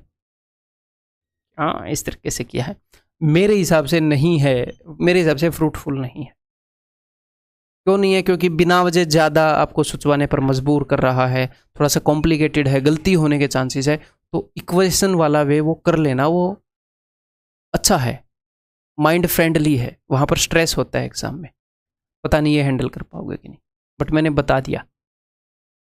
यहाँ पर तो हमें सीखनी है ना चीज़ें, तो यहाँ पर तो दिमाग के घोड़े दौड़ाने हैं, तो इसलिए बता रहा हूँ कि आपकी अंडरस्टैंडिंग इंप्रूव हो रही है। हम उसको करें ना करें, अंडरस्टैंडिंग तो इंप्रूव करनी है ना। With reference to a number greater than 1, एक नंबर है जो 1 से बड़ा है, the difference between itself and its reciprocal, number और उसके बीच में जो डिफरेंस है उसके रेसिप्रोकल के बीच में, वो है 25% of the sum of itself and its reciprocal. एक नंबर है और उसका रेसिप्रोकल है, उसके बीच में ये जो डिफरेंस है ये, और ये 25% है किसका, उस नंबर और उसके रेसिप्रोकल का जो सम है उसका। अब 25% का मतलब क्या होता है, 25% का मतलब होता है 1/4। तो ये 1/4 है उसके सम का, तो इसको 4 गुना करूंगा तो सम आ जाएगा, सिंपल सी बात है। ये 1/4 है, इसको 4 गुना करूंगा तो उसके बराबर हो जाएगा, हो जाएगा तो अब कर लो इक्वेट, कोई दिक्कत नहीं है। 4 को अंदर मल्टीप्लाई करोगे तो 4x, इस x को इधर लाओ, 4x माइनस एक्स 3x। 4 को अंदर मल्टीप्लाई करोगे तो 4/x, वो भी नेगेटिव का, उधर जाएगा तो प्लस का 4/x, 4/x plus 1/x 5/x। X square की वैल्यू क्या आ गई, 5/3।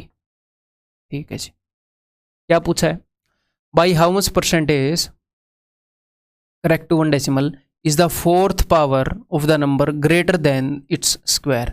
4th पावर इसके स्क्वायर से कितनी बड़ी है। अभी कई बार स्टूडेंट क्या करते हैं, इसकी 4th पावर निकालेंगे, हैं एक्स की 4th पावर स्क्वायर करके एक्स का स्क्वायर निकालेंगे, ऐसे मत करो। जिसकी भी वो परसेंटेज पूछ रहा है, परसेंटेज रेशियो निकाल के बता सकते हो ना, एक वैल्यू दूसरी वैल्यू से कितने परसेंट बड़ी है छोटी है, उनका रेशियो मिल जाए तो हम बता सकते हैं। एक बार रेशियो निकाल लें, कौन सी वैल्यू के बारे में बताना है कि x की पावर 4 x के स्क्वायर से कितने परसेंट बड़ी है। इनका रेशियो निकालोगे तो क्या आएगा, इनका रेशियो आ गया ये x², जो कि हमें पता है इन दोनों का यही रेशियो है, x² से x² कट जाएगा, x² रेशियो है जो कि हमें पता है। तो बताओ 5 कितना ज़्यादा है 3 से, 2 ज़्यादा है 3 से, 66.66 एक्चुअल आया हुआ क्वेश्चन है CHSL का। ठीक है, एक और क्वेश्चन करवाऊँ ऐसा ही, ये देखो,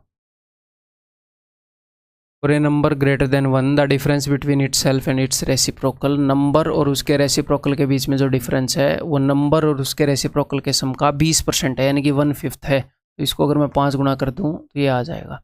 ठीक है जी, तो यहाँ पर 5x है, ये x है, x इधर आएगा तो 4x, यहाँ पर माइनस का 5x, उधर जाएगा तो 5 और 1 6/x, x ऊपर आ गया तो x² इज इक्वल टू 3/2, 6/4 है उसको मैंने सिंप्लीफाई कर दिया 3/2।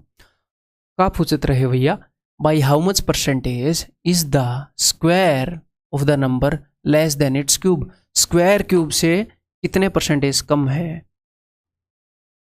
लिख लेते हैं कि x का स्क्वायर x के क्यूब से कितने परसेंट कम है, तो इनका रेशियो निकाल लेते हैं। तो x² से x² कट जाएगा, ये बच जाएगा 1/x, ये है इसका रेशियो। तो लिखो यहाँ पर 1/x। अब x की वैल्यू क्या है, x की वैल्यू है √3/√2, तो 1/x क्या हो जाएगा, इसका उल्टा √2/√3।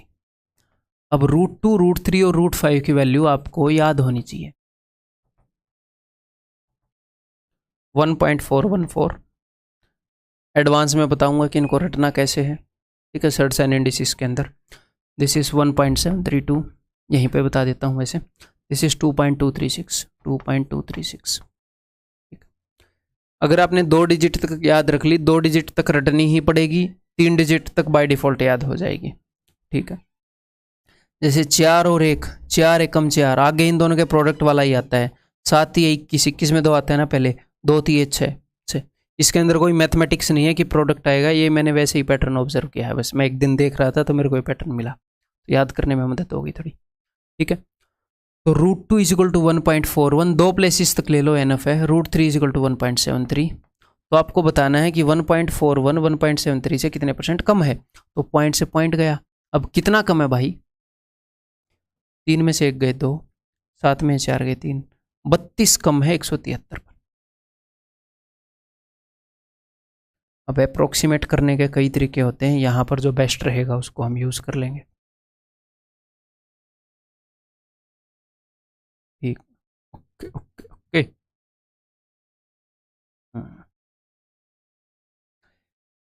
17.3 का 10% कितना है, सॉरी 173 का 10% कितना है, 17.3। तो 17.3 को डबल करोगे तो 17 दूनी 34.6, तो इसके 20% से कम है, और एक ही ऑप्शन है ऐसा। बहुत ही भयंकर, अप्रोक्सीमेट करने की ज़रूरत भी नहीं पड़ी, ऑप्शन ही दूर दूर दे रखे हैं। एक्चुअल क्वेश्चन हो रही है, आंसर इस ऑप्शन पे। ठीक,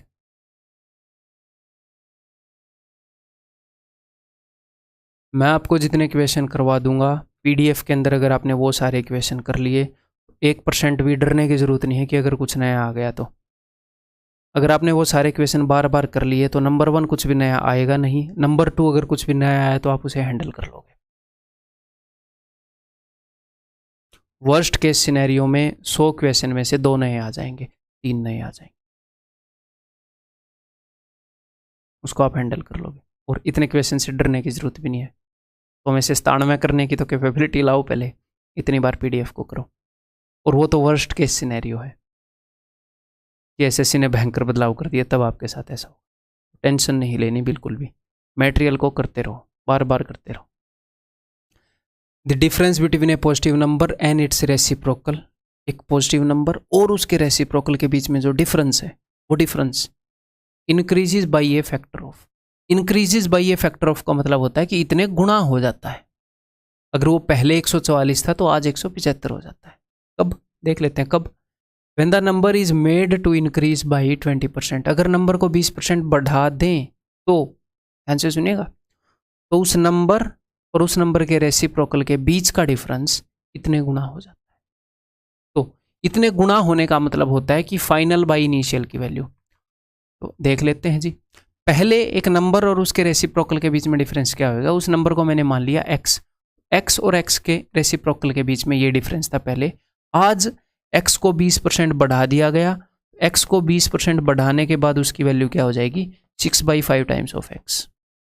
और इसका रेसिप्रोकल क्या होएगा, कई बार बच्चे इसका रेसिप्रोकल ऐसे लिख देते हैं 5/6x, जो कि गलत है भाई साहब। रेसिप्रोकल करते हुए पूरे न्यूमरेटर को नीचे लेके जाना होता है। 5/6x आएगा, x को ऊपर क्यों रख लिया आपने, नेपोटिज्म है ये, गलत बात है। ठीक है, तो 5/6x। तो नंबर और उसके रेसिप्रोकल में क्या फ़र्क हो जाएगा, 20% बढ़ाने के बाद नंबर हो गया 6x/5 और रेसिप्रोकल हो गया 5/6x। और इसकी वैल्यू भाई साहब आपको बता चुके हैं, 175/174। अब इसको सॉल्व करते हैं।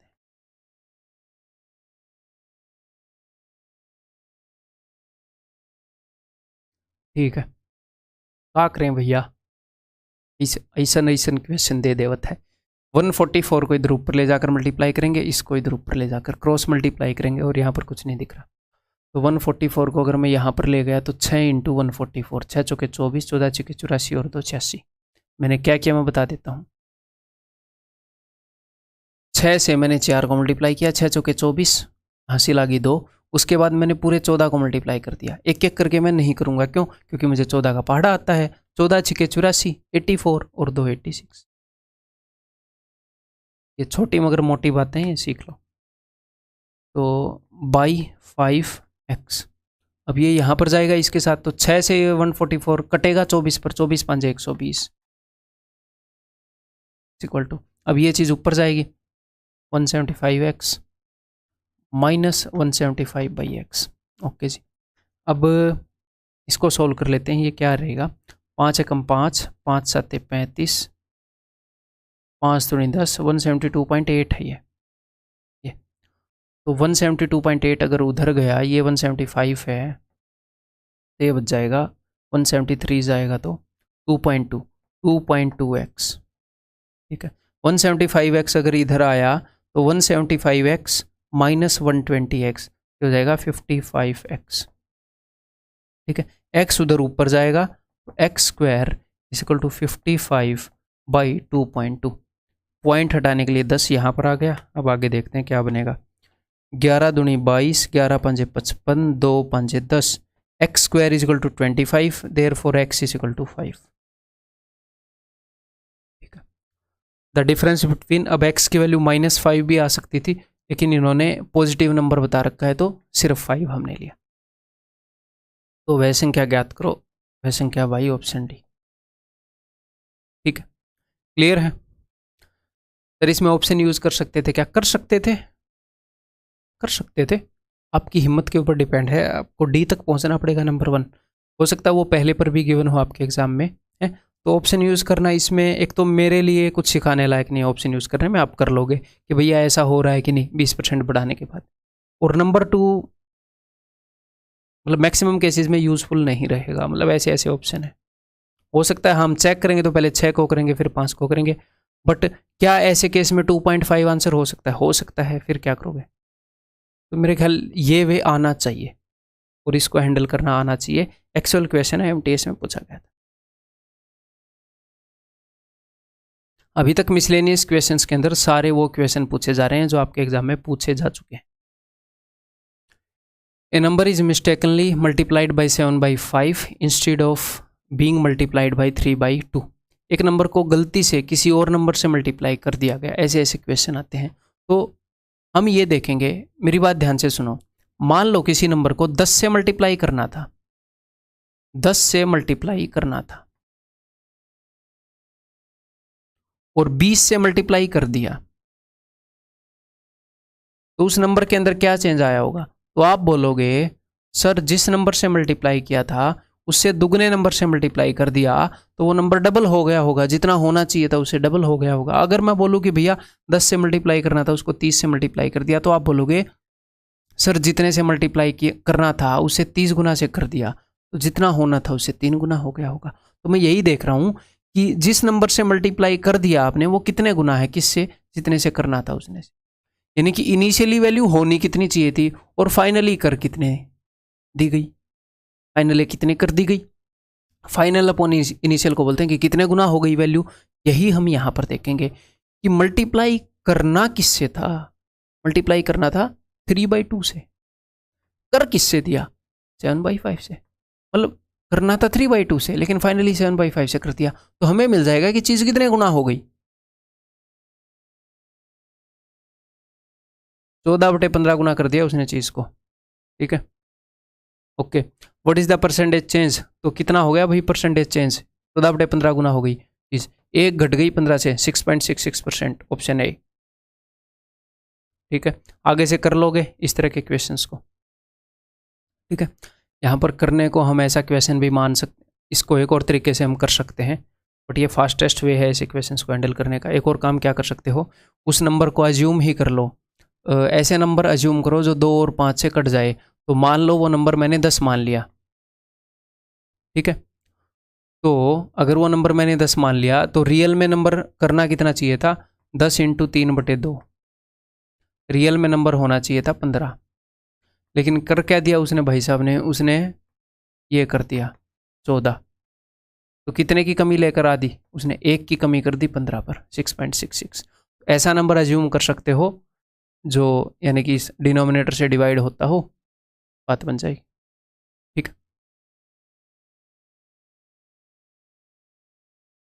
By mistake the reciprocal of a positive fraction got typed in the place of itself. गलती से एक फ्रैक्शन का रेसिप्रोकल टाइप हो गया, तो आपने क्या देखना है कि फाइनली क्या हो गया, इनिशियली क्या होना था। ठीक है, तो मैंने उस फ्रैक्शन को मान लिया है x, टोटल फ्रैक्शन। अब कुछ बच्चों को डाउट आएगा कि सर फ्रैक्शन के अंदर तो दो चीज़ें होती है, न्यूमरेटर और डिनोमिनेटर, आपने x कैसे मान लिया? मान लो फ्रैक्शन 2/3 है, तो क्या मैं ये नहीं बोल सकता कि x इज इक्वल टू 2/3? मैंने पूरी फ्रैक्शन की जो वैल्यू है उसको x मान लिया। दो चीज़ों मैं a/b भी मान सकता हूँ, बट मैं उस लफड़े में नहीं पढ़ना चाहता। मान सकते हैं उससे भी हो जाएगा, बट नहीं मैं करना चाहता। मैंने फ्रैक्शन की वैल्यू x मान ली, एंड में x की जो भी वैल्यू आएगी वही फ्रैक्शन हो जाएगी। Clear? Okay. By mistake the reciprocal of a positive fraction got typed, तो इनिशियली टाइप करना था x, कर दिया गलती से 1/x, तो चीज़ें 1/x² गुणा हो गई फाइनली अपॉन इनिशियली। तो हमें पता लग जाता है चीज़ें कितने गुणा हो गई, चीज़ें 1/x² गुणा हो गई। और ये बोल रहा है कि इस गलती के कारण इतनी कमी आ गई। तो सबसे पहले तो इसको मैं फ्रैक्शन में बदलूं, परसेंटेज में चेंज है और गंदा सा है, तो 100 से डिवाइड करूं, 25 सत्ते 25 चौके 7/16, तो चीज़ 7/16 कम हो गई। तो मैं पूछना चाह रहा हूँ हो कितनी गई, ये नहीं पूछ रहा कम कितनी हो गई, भैया कितने गुना हो गई। अगर कोई चीज़ 7/16 कम हो जाती है तो 1 - 7/16 वो 9/16 गुना हो गई, इसका मतलब 16 गुना हो गई वो। तो ठीक है, यहाँ पर वही चीज़ आई है कि कितने गुना हो गई, यहाँ पर वही चीज़ आई थी कि इस गलती के कारण कितने गुना हो गई। तो 1/x² is 9/16, x² is equal to 16/9, x is equal to 4/3, x की वैल्यू आ गई। What is the value of the fraction? That is option C. ठीक है जी, क्लियर है मेरे भाई बहन दोस्त? Clear? The monthly salaries of A and B are same, A और B की मंथली सैलरी सेम है। क्लियर है, याद रखना इसे। A, B and C donate 10%, 8% and 9% respectively of their monthly salaries. वो रिस्पेक्टिवली 10%, 8% और 9% डोनेट कर देते हैं जो भी उनकी इनकम है उसका, टू ए चैरिटेबल ट्रस्ट।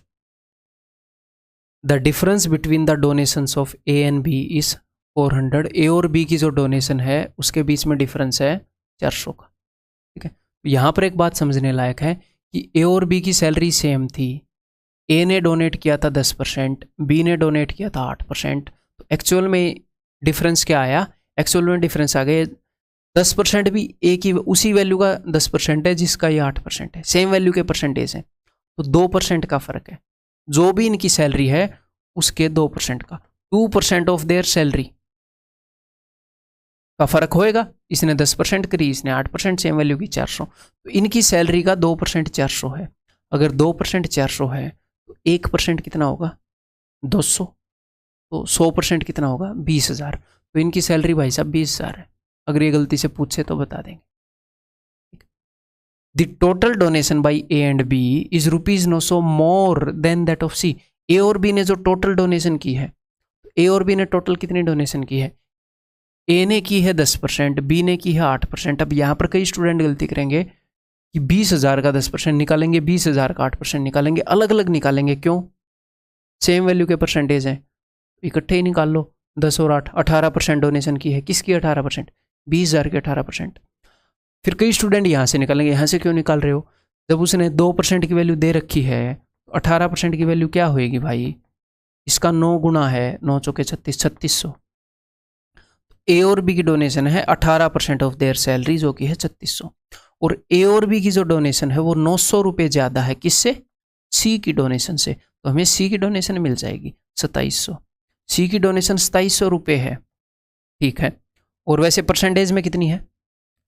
9%। अगर C की सैलरी का 9% ये है तो 1% क्या होएगा? 300, और 100% क्या होएगा? 30,000। What is the monthly salary of C? 30,000।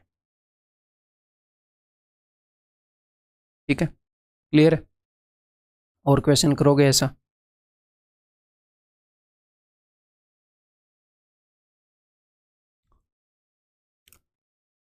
A sum of rupees 1,50,000 is distributed among 3 persons A, B and C। 3 बंदों में 1.5 लाख रुपए बांट दिए। सो दैट, मज़ेदार क्वेश्चन है। मेरे बताने से पहले थोड़ा सा दिमाग लड़ाना, बहुत कम लिखना पड़ेगा इसमें अगर आप ठीक मेथड से करोगे तो। आया हुआ क्वेश्चन है टीयर 2 का, CGL 2019 का। ठीक है, सो that they receive 20%, 30% and 50% respectively. 1.5 lakh रुपए को ABC में बांट दिया ताकि इनको 20%, 30% और 50 रुपये मिले, ठीक है, ABC को respectively. A receives the same amount from another sum of money. A ने कोई और रुपए भी बांटे गए, उसमें से ए को सेम अमाउंट मिला, यानी कि ए को यहाँ पर जितने रुपये मिले, परसेंटेज में नहीं, अमाउंट रुपए में, उतने रुपए उसको यहाँ पर मिले। Another sum of money which is distributed among them, जो उनमें बांटा गया, so that they receive 50%, 30% and 20% respectively. यानी कि एक तो 1.5 लाख रुपए बांटे गए इस परसेंट में, और एक और रुपये बांटे गए, हमें पता नहीं वो कितने रुपए हैं। वहां पर ए को मिला 50%, बी को मिला 30% और सी को मिला 20% उस सम का। और इन्होंने ये बताया है कि ए को यहाँ पर जो रुपये मिले और ए को यहाँ पर जो रुपये मिले वो सेम है। यहाँ से एक इंपॉर्टेंट इन्फॉर्मेशन मिल रही है, ए को यहाँ पर जो रुपये मिले और ए को यहाँ पर जो रुपये मिले वो सेम है, यानी कि ऊपर वाले अमाउंट का 20% और नीचे वाले अमाउंट का 50% सेम है। ऊपर वाले अमाउंट का 20%, नीचे वाले अमाउंट का 50% सेम है। क्या यहाँ से हम सेकंड वाला अमाउंट निकाल सकते हैं? निकाल सकते हैं, बट क्या निकालना जरूरी है? नहीं है जरूरी। Find the total amount received from both sums of money by B. B ने कितना अमाउंट रिसीव किया, तो बी के ऊपर फोकस करते हैं। बी ने पहले वाले सम में से इसका 30% लिया, और देखो पहले वाले सम का 20% और दूसरे वाले सम का 50% बराबर है, यानी कि 2:5 रेशियो है। यहाँ पर अगर वैल्यू 50% है तो दूसरे वाले सम की 20% है, 5:2 रेशियो है, ठीक है। तो 5 का 6 गुना है ये, 5:2 में मैं चल रहा हूँ। 5 का 6 गुना है 30, तो 2 का 6 गुना 12। मैं कहना क्या चाह रहा हूँ, ए का 5% बराबर है, सॉरी, यहां पर जो सम था उसका 5% बराबर है वहां पर जो सम है उसका 2%। तो मैं सारे रुपयों को इसके परसेंटेज के रूप में कन्वर्ट कर रहा हूं ताकि मेरे को दूसरा सम निकालना ही ना पड़े। तो बी को जो रुपया मिला है वो दूसरे सम का 30% मिला है। मैं चाह रहा हूं कि ऊपर वाले सम की परसेंटेज के रूप में उसे पेश कर दूं। तो ये 5 का 6 गुना है, तो 2 का 6 गुना 12। ऊपर वाले सम के हिसाब से वो 12%, नीचे जो उसको रुपया मिला है ना वो ऊपर वाले का 12% के बराबर है। तो बी को टोटल कितना रुपया मिला? बी को 42% मिला। 42% किसका? इसका। तो इसका 1% कितना है? इसका 1% है जी, 2 के बाद पॉइंट लगा देंगे, ये इसका 42% क्या हो जाएगा? ये गलत कर दिया क्या यार? ओह अच्छा, 42 है, मैंने 12 से मल्टीप्लाई कर दिया, sorry.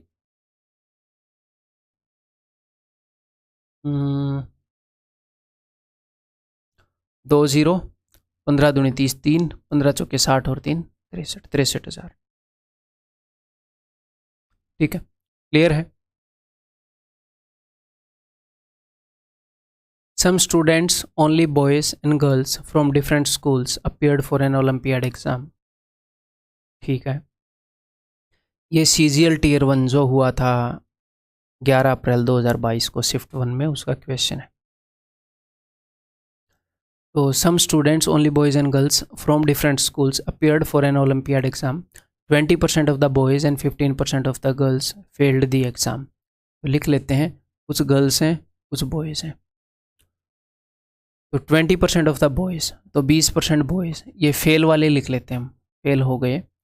And 15% of the girls पास हो गई। The number of boys who passed the exam was, तो अगर फेल इतने हुए हैं तो पास कितने हुए हैं? 85% गर्ल्स पास हुई हैं और 80% बॉयज़ पास हुए हैं। अब यहाँ पर वो कुछ इन्फॉर्मेशन आपको दे रहा है। The number of boys who passed the exam are 70 more than that of girls who passed the exam. तो जिन बंदों ने एग्ज़ाम पास किया है तो 80%, अब बॉयज़ मैंने टोटल नंबर ऑफ बॉयज़ मान लिया B, total number of girls मान लिया जी, ठीक है। तो 80% का मतलब होता है 4/5 of total number of boys. ये 70 ज़्यादा है किससे? गर्ल्स से, यानी कि गर्ल्स 70 कम है। तो गर्ल्स कितनी है? 85%। गर्ल्स को मैंने जी मान लिया, तो जितनी भी गर्ल्स हैं उसका 85% ये पास हुई है। तो दिस इज इक्वल टू 70। वो आपसे इक्वेशन बनवा रहा है और वो सॉल्व करवा रहा है। A total of 90 students failed, total जो स्टूडेंट फेल हुए हैं वो 90 हैं। तो फेल कितने हुए हैं? बॉयज़ का 1/5 प्लस गर्ल्स का 3/20। मैंने यहाँ पर गर्ल्स का, सॉरी, 17/20 आएगा, तो यहाँ पर आ गया 3/20। ये 90 है। तो अब इसको सोल्व कर लो। इक्वेशन आपने स्कूल में बड़ी सोल्व की होंगी। कैसे सोल्व करेंगे? या तो जी का जो यहाँ पर कोफिशिएंट है उसको सेम करूँगा किसी चीज़ से मल्टीप्लाई करके, या पी का सेम करना इजी है। अगर मैं इसको 4 गुना कर दूँ नीचे वाली इक्वेशन को, तो ये 4/5 ही 4/5 ठीक है। और मैं क्या करूँगा, मैं नीचे वाली में से ऊपर वाली घटा दूंगा। ठीक है, तो 4 थी 12, 12 माइनस माइनस प्लस हो जाएगा, तो 12 और 17 29/20 जी इज इक्वल टू, इसका 4 गुना 360, 9 चौके 36, 360 में से 70 गए 290, 29 से 29 गया। Girls is equal to 200। अगर जी की वैल्यू 200 आ गई तो आप बॉयज़ की वैल्यू भी बता सकते हो। यहाँ पर जी की वैल्यू मैंने 200 रख दी, तो 20 से काटोगे तो 10 पर जाएगी 170। 170 अगर उधर गया तो कितना हो जाएगा? वैसे नीचे रखते तो ईजी रहता ना, तो हटाओ नीचे ही रखते हैं। 20 से काटोगे तो 10 पर जाएगा, तो 20 थी 60, 60 अगर उधर गया तो 150। हाँ, इतने ज़्यादा है क्या बॉयज़? 20 से काटोगे तो मैंने कितने पर जाएगा? 10 पर, तो ये हो जाएगा 30। 30 अगर उधर गया तो 120, 120 का 5 गुना 600, 600 है बॉयज़। यार इतने तो नहीं आ रहे थे जब मैंने क्वेश्चन उठाया था, तो मैंने सोल्व किया था। 20 से 20 कट गया 30। जब 30 उधर जाएगा तो मैं इसको बार बार जोड़ रहा हूँ, जो कि गलत है, ऊपर वाले के हिसाब से जोड़ दिया मैंने इसको। 30 उधर जाएगा तो घटेगा, तो ये आ जाएगा 60, 60 पंजे 300, तो बॉयज़ आ जाएंगे जी 300। तो उसने बॉयज़ प्लस गर्ल्स का सम पूछा है, 300 + 200 दैट इज 500। क्लियर है? दूसरे तरीके से बताऊं?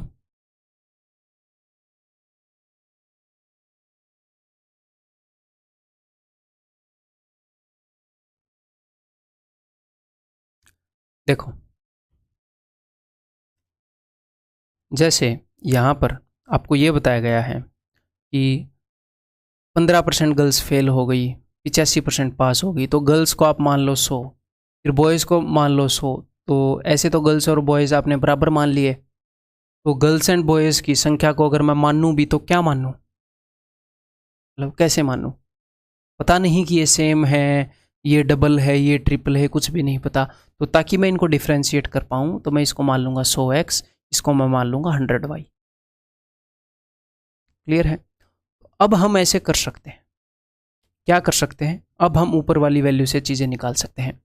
तो इसका 15% क्या हो जाएगा? 15x, और 85% क्या हो जाएगा? 85x। ऐसे मान सकते थे जब आपने इन दोनों चीज़ों को मानना है। इसका 20% क्या हो जाएगा? इसका 20% हो जाएगा 20y, और 80% हो जाएगा 80y। अब उसने जो भी बोला है वो एक्स वाई के टर्म में इक्वेशन बन जाएगी अपनी। उसने क्या बोला है? Number of boys who passed the exam are 70 more. तो जो पास हुए हैं वो 70 ज़्यादा हैं लड़कियों से, तो लड़के पास हुए हैं 20y, लड़कियां पास हुई हैं 15x, और ये 70 बता रखा है उसने। और दोनों जो फेल हुए हैं, अरे यार मैं फिर गलती कर रहा हूँ क्या? लड़के पास हुए हैं भाई 80y, 80y minus 85x is equal to 70, और दोनों जो फेल हुए हैं यानी कि 20y + 15x is equal to 90। इनको सोल्व करना है, क्यों ना 5 से काट दें।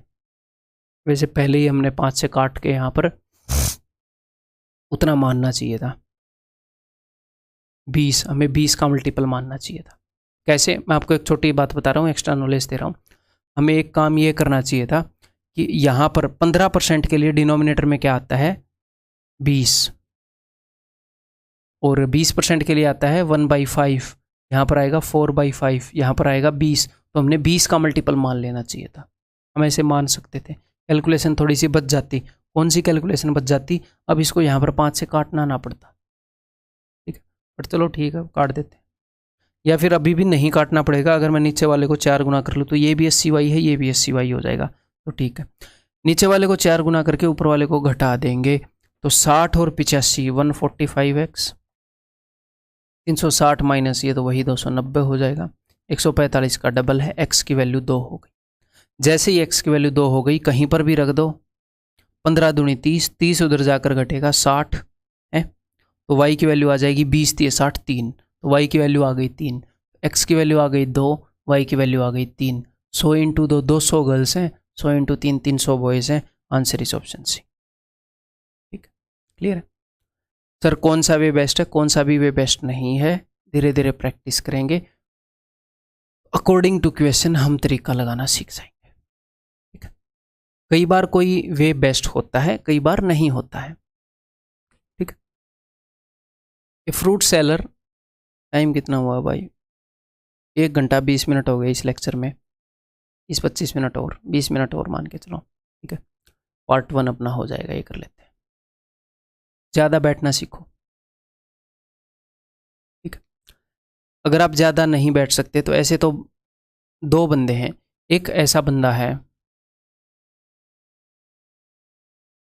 इसके अंदर ये क्या है, इसका मन नहीं करता तो ये पढ़ भी नहीं पाता। एक दूसरा बंदा है, उसका ही मन नहीं करता तो वो पढ़ पाता है। पढ़ पाता है का मतलब क्या है? वो पढ़ लेता है, पाता नहीं, ये पढ़ लेता है, पाता तो कोई भी नहीं। मान लो अगर मैं ऑनेस्टली बताऊं, मेरे सामने 2 चॉइस हैं कि अभी मैं कोर्स रिकॉर्ड कर रहा हूं, मैं 2-2 घंटे बोल रहा हूं। ऑफलाइन क्लास में क्या होता है, टीचर बोलता है, स्टूडेंट बोलते हैं, तो रेस्ट मिल जाता है गले को। यहाँ पर क्या हो रहा है, कॉन्स्टेंटली बोल रहा हूँ। तो सबसे डिफ़िकल्ट अगर कोई कंटेंट क्रिएट करना है वो रिकॉर्डेड क्लासेस है,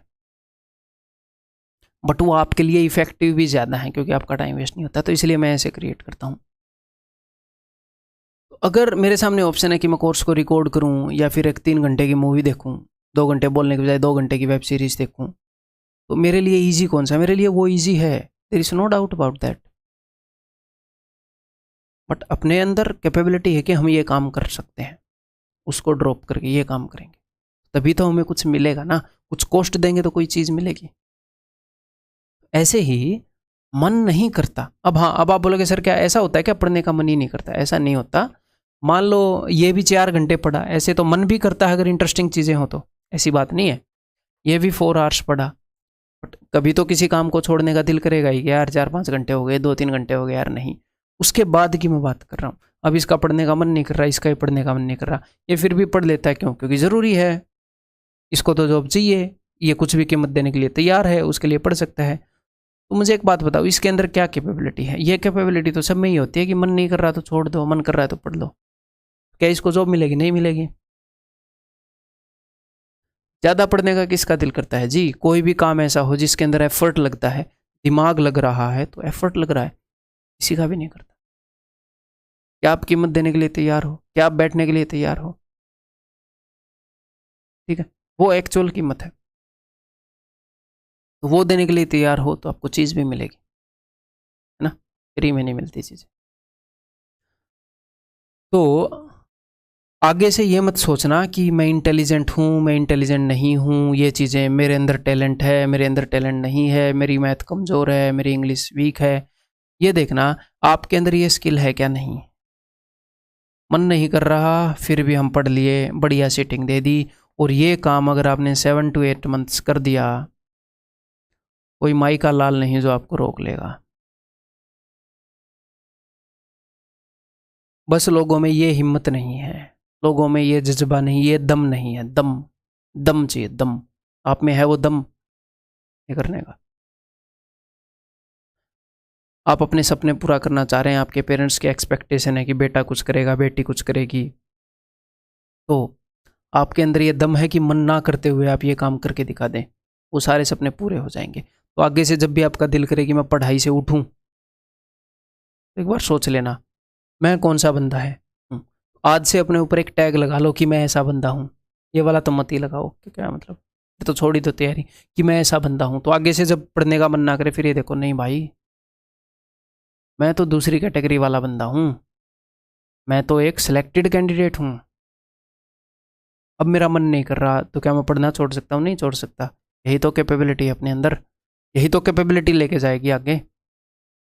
ये काम तो 95% लोग कर रहे हैं, वो तो कंपटीशन में है ही नहीं। ये है बंदे।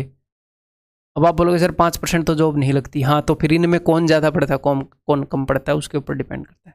मन ना पढ़ने पर कोई 1 ही घंटे पढ़ता है, कोई 4 घंटे खींच देता है। ठीक है, ये तो कंपटीशन में है ही नहीं। 20 लाख फॉर्म भर रहे हैं, तो आपको क्या लगता है हार्डली 1-1.5 लाख है कंपटीशन में। कॉम्पिटिटिव एग्जाम है, बट वो कंपटीशन कितनों के बीच में है, रियल कंपटीशन वो इनके बीच में है, ये है ही नहीं। ये वैसे ही बहम में जी रहे हैं, इनको लग रहा है शायद हो जाए, कुछ नहीं होता, शायद करना पड़ता है जी। पोछा तक खुद नहीं लगता, घर में पोछा लगाना है तो ये नहीं कि पोछा खुद उठ के लग रहा है, नहीं, जिस दिन लगाओगे उस दिन लगेगा। छोटे से छोटा काम भी खुद नहीं होता, करना पड़ता है। ये तो यहाँ पर तो आपको जॉब लेनी है, पूरी ज़िंदगी सैलरी मिलेगी। Fruit seller sales 45% of the oranges that he has along with one more orange, जितने भी उसके पास ऑरेंज है उसमें 45% बेच दिए और एक और। He then sells 20% of the remaining oranges and sells 2 more. A second customer. He then sells 90% of the now remaining oranges to a third customer and is still left with 5 oranges. How many oranges did the fruit seller have initially? तो इसके दो तरीके हैं जी, बढ़िया। अगर दो तरीके हैं तो सबसे पहला तरीका है एक ऑप्शंस के थ्रू सोल्व करने की कोशिश करना, और सेकंड तरीका है कि भैया बैकवर्ड अप्रोच करना, जो भी उस बंदे ने किया है उसको उल्टा करना। मैं आपको ये अप्रोच बताऊंगा। ऑप्शन के ऊपर तो आप ये चीज़ लगा के देख ही सकते हो कि कब उसके पास 5 संतरे बच जाएं। ये चीज़ फॉलो करने के बाद मैं बैकवर्ड अप्रोच फॉलो करूंगा, ठीक है। तो आखिर में उसके पास 5 संतरे बचे थे, तो हम पीछे से चलेंगे ऐसे, जो जो उसने संतरे दिए हैं वो मैं लूँगा, उसने जो जो बेचे हैं वो मैं लूँगा, पीछे से चलूँगा। जो काम उसने सबसे लास्ट में किया था हम सबसे पहले करेंगे और देख लेंगे सबसे पहले उसके पास कितने संतरे थे। वो करने का एफिशिएंट वे बताऊंगा। देखो, उसके पास 5 संतरे बचे थे, इससे पहले इसने क्या किया था, उसने 90% बेच दिए थे थर्ड कस्टमर को। थर्ड कस्टमर की बात देखते हैं, 90% बेच दिए थे। तो अगर 90% बेच दिए थे तो उसके पास कितने बचे थे, उसके पास 10% बचे होंगे, तो ये 10% की वैल्यू है। तो 100% की वैल्यू कितनी हो गई, 50। यानी कि थर्ड कस्टमर को बेचने से पहले उसके पास 50 थे। अब सेकंड कस्टमर पर आते हैं।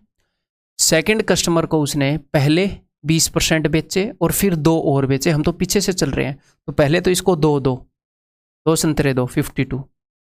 अब 20% उसने बेच रखे हैं, तो उसके पास जो बचे हैं वो तो, उसके पास तो 52 बचे हैं ना, उसको 20% बेचने के बाद उसके पास जो बचे हैं वो तो 80% है। अगर ये 80% है तो 100% कितना होएगा भाई, 20 चौके 20 पंजे 4 13 65, 65। तो सेकंड कस्टमर को देने से पहले उसके पास 65 था। अब फर्स्ट कस्टमर के पास आते हैं। फर्स्ट कस्टमर के साथ उसने क्या किया था कि 45% बेच दिए थे और फिर बाद में एक और दिया था, तो वो एक है, इसको वापस लौटाओ कि भाई एक दे मेरा उल्टा, नहीं बेचने भाई, क्वेश्चन सोल्व करना है, अंतरे बाद में बेच लेंगे। तो 66। अब उसने 45% दे रखे थे तो उसके पास 55% है। ये 55% की वैल्यू है। अगर ये 55% की वैल्यू है तो भाई साहब 100% की वैल्यू क्या होगी, ये आपका उत्तर है जी। 11 पंजे 11 चिक्के, 5 से जाएगा 20 पर, 20 चिक्के 120। The answer is option D, 120। अगर आप ऑप्शन के थ्रू करते हैं तो आपको सबसे पहले ऑप्शन वाला ही बता दूं।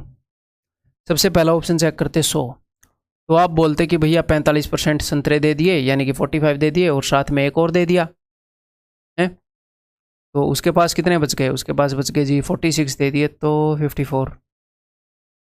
अब उसने इसका 20% दे दिया, इसका 20% कितना है भाई 10.8, तो अब 10.8 संतरे कौन बेचता है, पूरे पूरे संतरे बेच रहा है वो, हटाओ इसको, ठीक है। अब 111 लोगे तो 111 में 45% ही नहीं निकल रहा होल नंबर में, 121 लोगे इसका भी 45% नहीं निकल रहा होल नंबर में, तो ऑप्शन डी। ऑप्शन से भी कर सकते हो, ईजी रहेगा, बट मैंने दूसरा तरीका क्यों सिखाया, क्योंकि कई बार उसकी सख्त ज़रूरत पड़ती है, ऑप्शन ऐसे होते हैं, ठीक है। या फिर कई बार क्वेश्चन ऐसा होता है वो ये पूछ लेता है कि उसके पास जो संतरे थे वो किस किस के बीच में थे, 120 से 130, 135 से 140, ऐसे करके पूछ लेगा। फिर क्या करोगे, ऑप्शन कैसे यूज़ करोगे, ठीक है। तो वो भी आना चाहिए। The price of an article X increases by 20% every year and price of another article Y increases by 10% every year. In 2010 के अंदर जो आर्टिकल एक्स है और जो आर्टिकल वाई है उनकी कीमत थी भाई साहब 5,000 रुपये और 2,000 रुपये, ठीक है। In which year the difference in their prices exceeded ₹5,000 for the first time. बात को समझने की कोशिश करो कि ये बोल रहा है एग्जामिनर कि 2011 के अंदर हर साल इसका प्राइस बढ़ रहा है 20%, इसका प्राइस बढ़ रहा है 10%, तो इनके कुछ प्राइसेस होंगे। फिर 2012 जब आया तो इसका प्राइस फिर से बढ़ गया 20%, इसका प्राइस फिर से बढ़ गया 10%। तो बताओ कौन से साल के अंदर इनके प्राइस के बीच में जो डिफरेंस था वो 5,000 से ज़्यादा हो गया।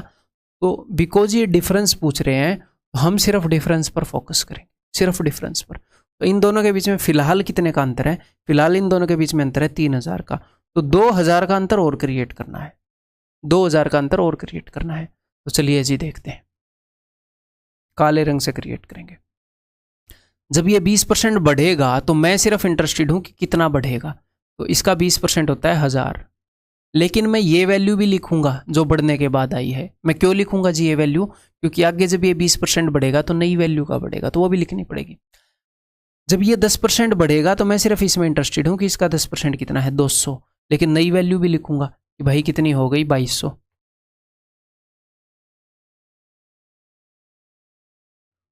तो मैं सिर्फ ये चाह रहा हूं कि इनका डिफरेंस लिखूं। तो अब मेरी बात ध्यान से सुनो, ये चीज़ तो बढ़ी 1,000 और ये चीज़ बढ़ी 200, तो इनका डिफरेंस भी बढ़ गया होगा।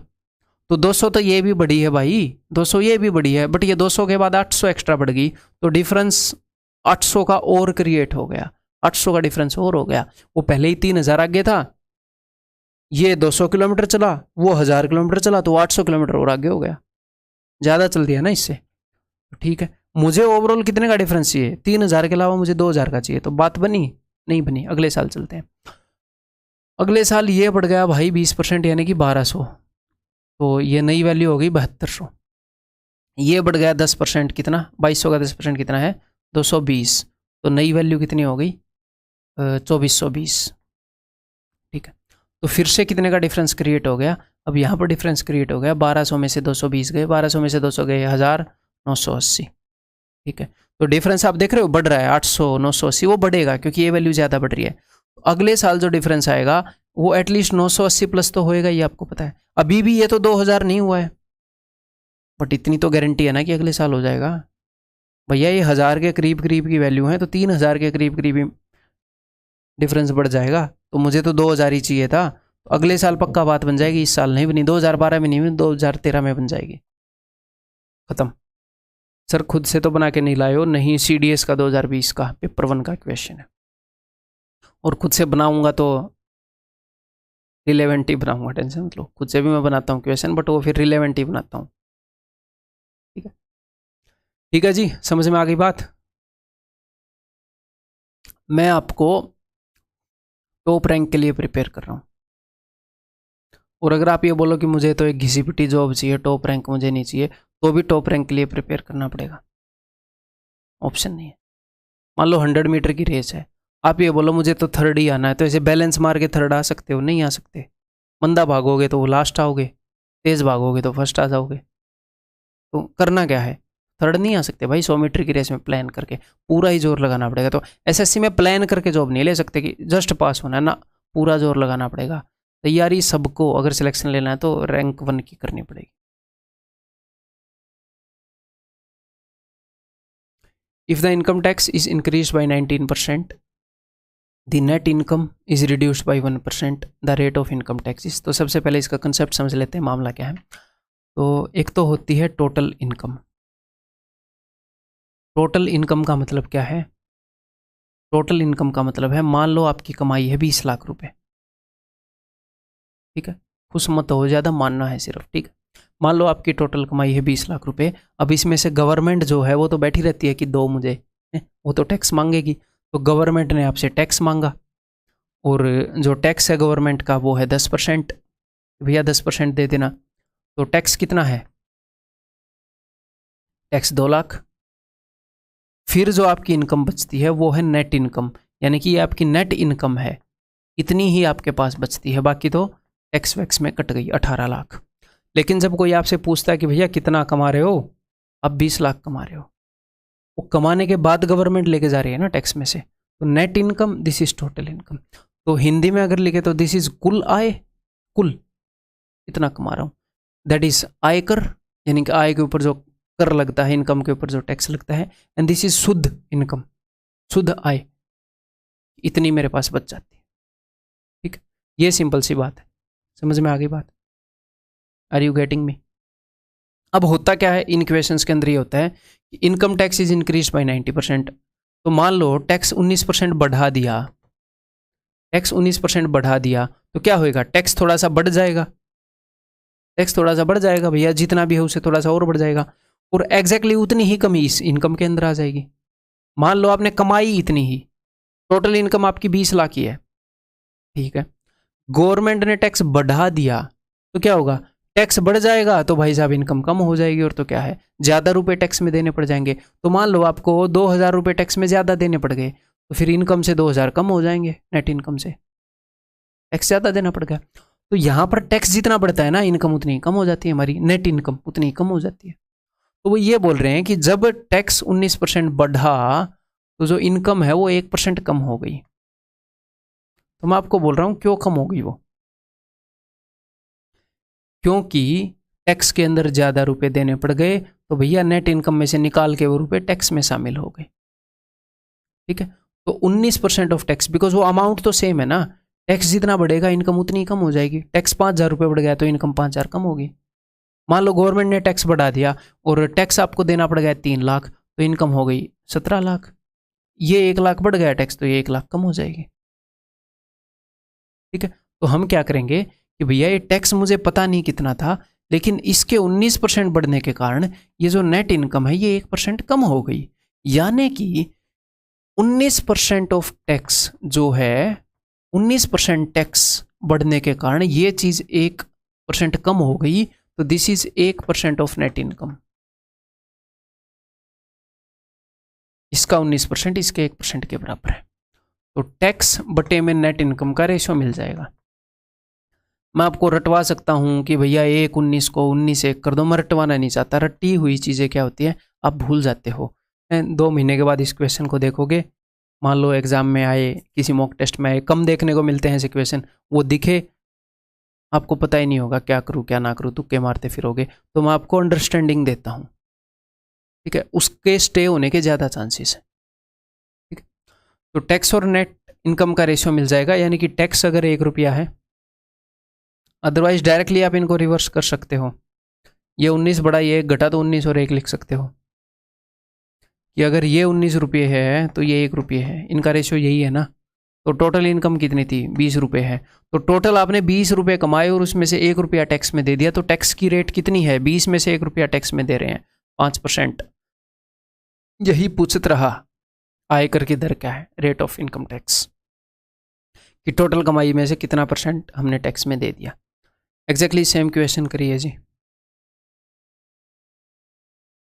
If the income tax is increased by 22%, ठीक है, हमारे पास टोटल इनकम है, यहाँ पर नेट इनकम है, यहाँ पर अपने पास टैक्स है। तो if the tax is increase by 22%, 22% tax के बढ़ने से इनकम जो है 3% कम हो गई। तो ये मैंने अभी भी बताया था, अभी के लिए तो आप याद कर ही सकते हो। अदरवाइज कंसेप्ट क्या है कि 22% of tax is equal to 3% of net income, कि अगर ये 3 और 22 हैं ऐसे, तो इनका रेशियो 22:3 है, तो ये 25 आ जाएगा। तो हमने 3 रुपये टैक्स दे दिया, टोटल 25 कमा कर, तो 3/25 कितना टैक्स दे दिया भाई साहब, कितने % दे दिया, 12%। ठीक है, that is option A.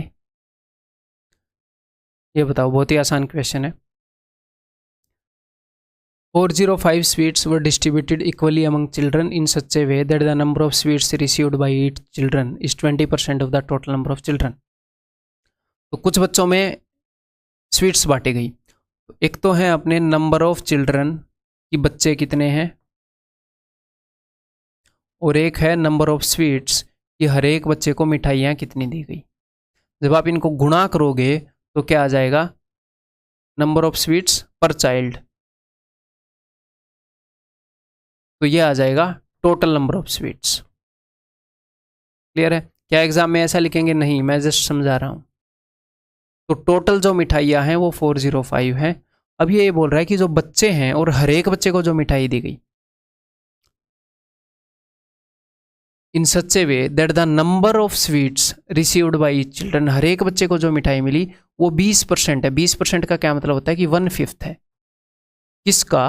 Of the total number of children, जो टोटल नंबर ऑफ चिल्ड्रन है उसका 1/5 है। यानी कि टोटल नंबर ऑफ चिल्ड्रन 5 गुना है किसका? जितनी हर एक बच्चे को मिठाई मिली। तो मैंने मान लिया हर एक बच्चे को मिठाई मिली x, तो नंबर ऑफ चिल्ड्रन हो गए 5x। It implies that 5x² is equal to 405, 5 8 40, 5 Ekam 5, x is equal to 9। क्या पूछा है?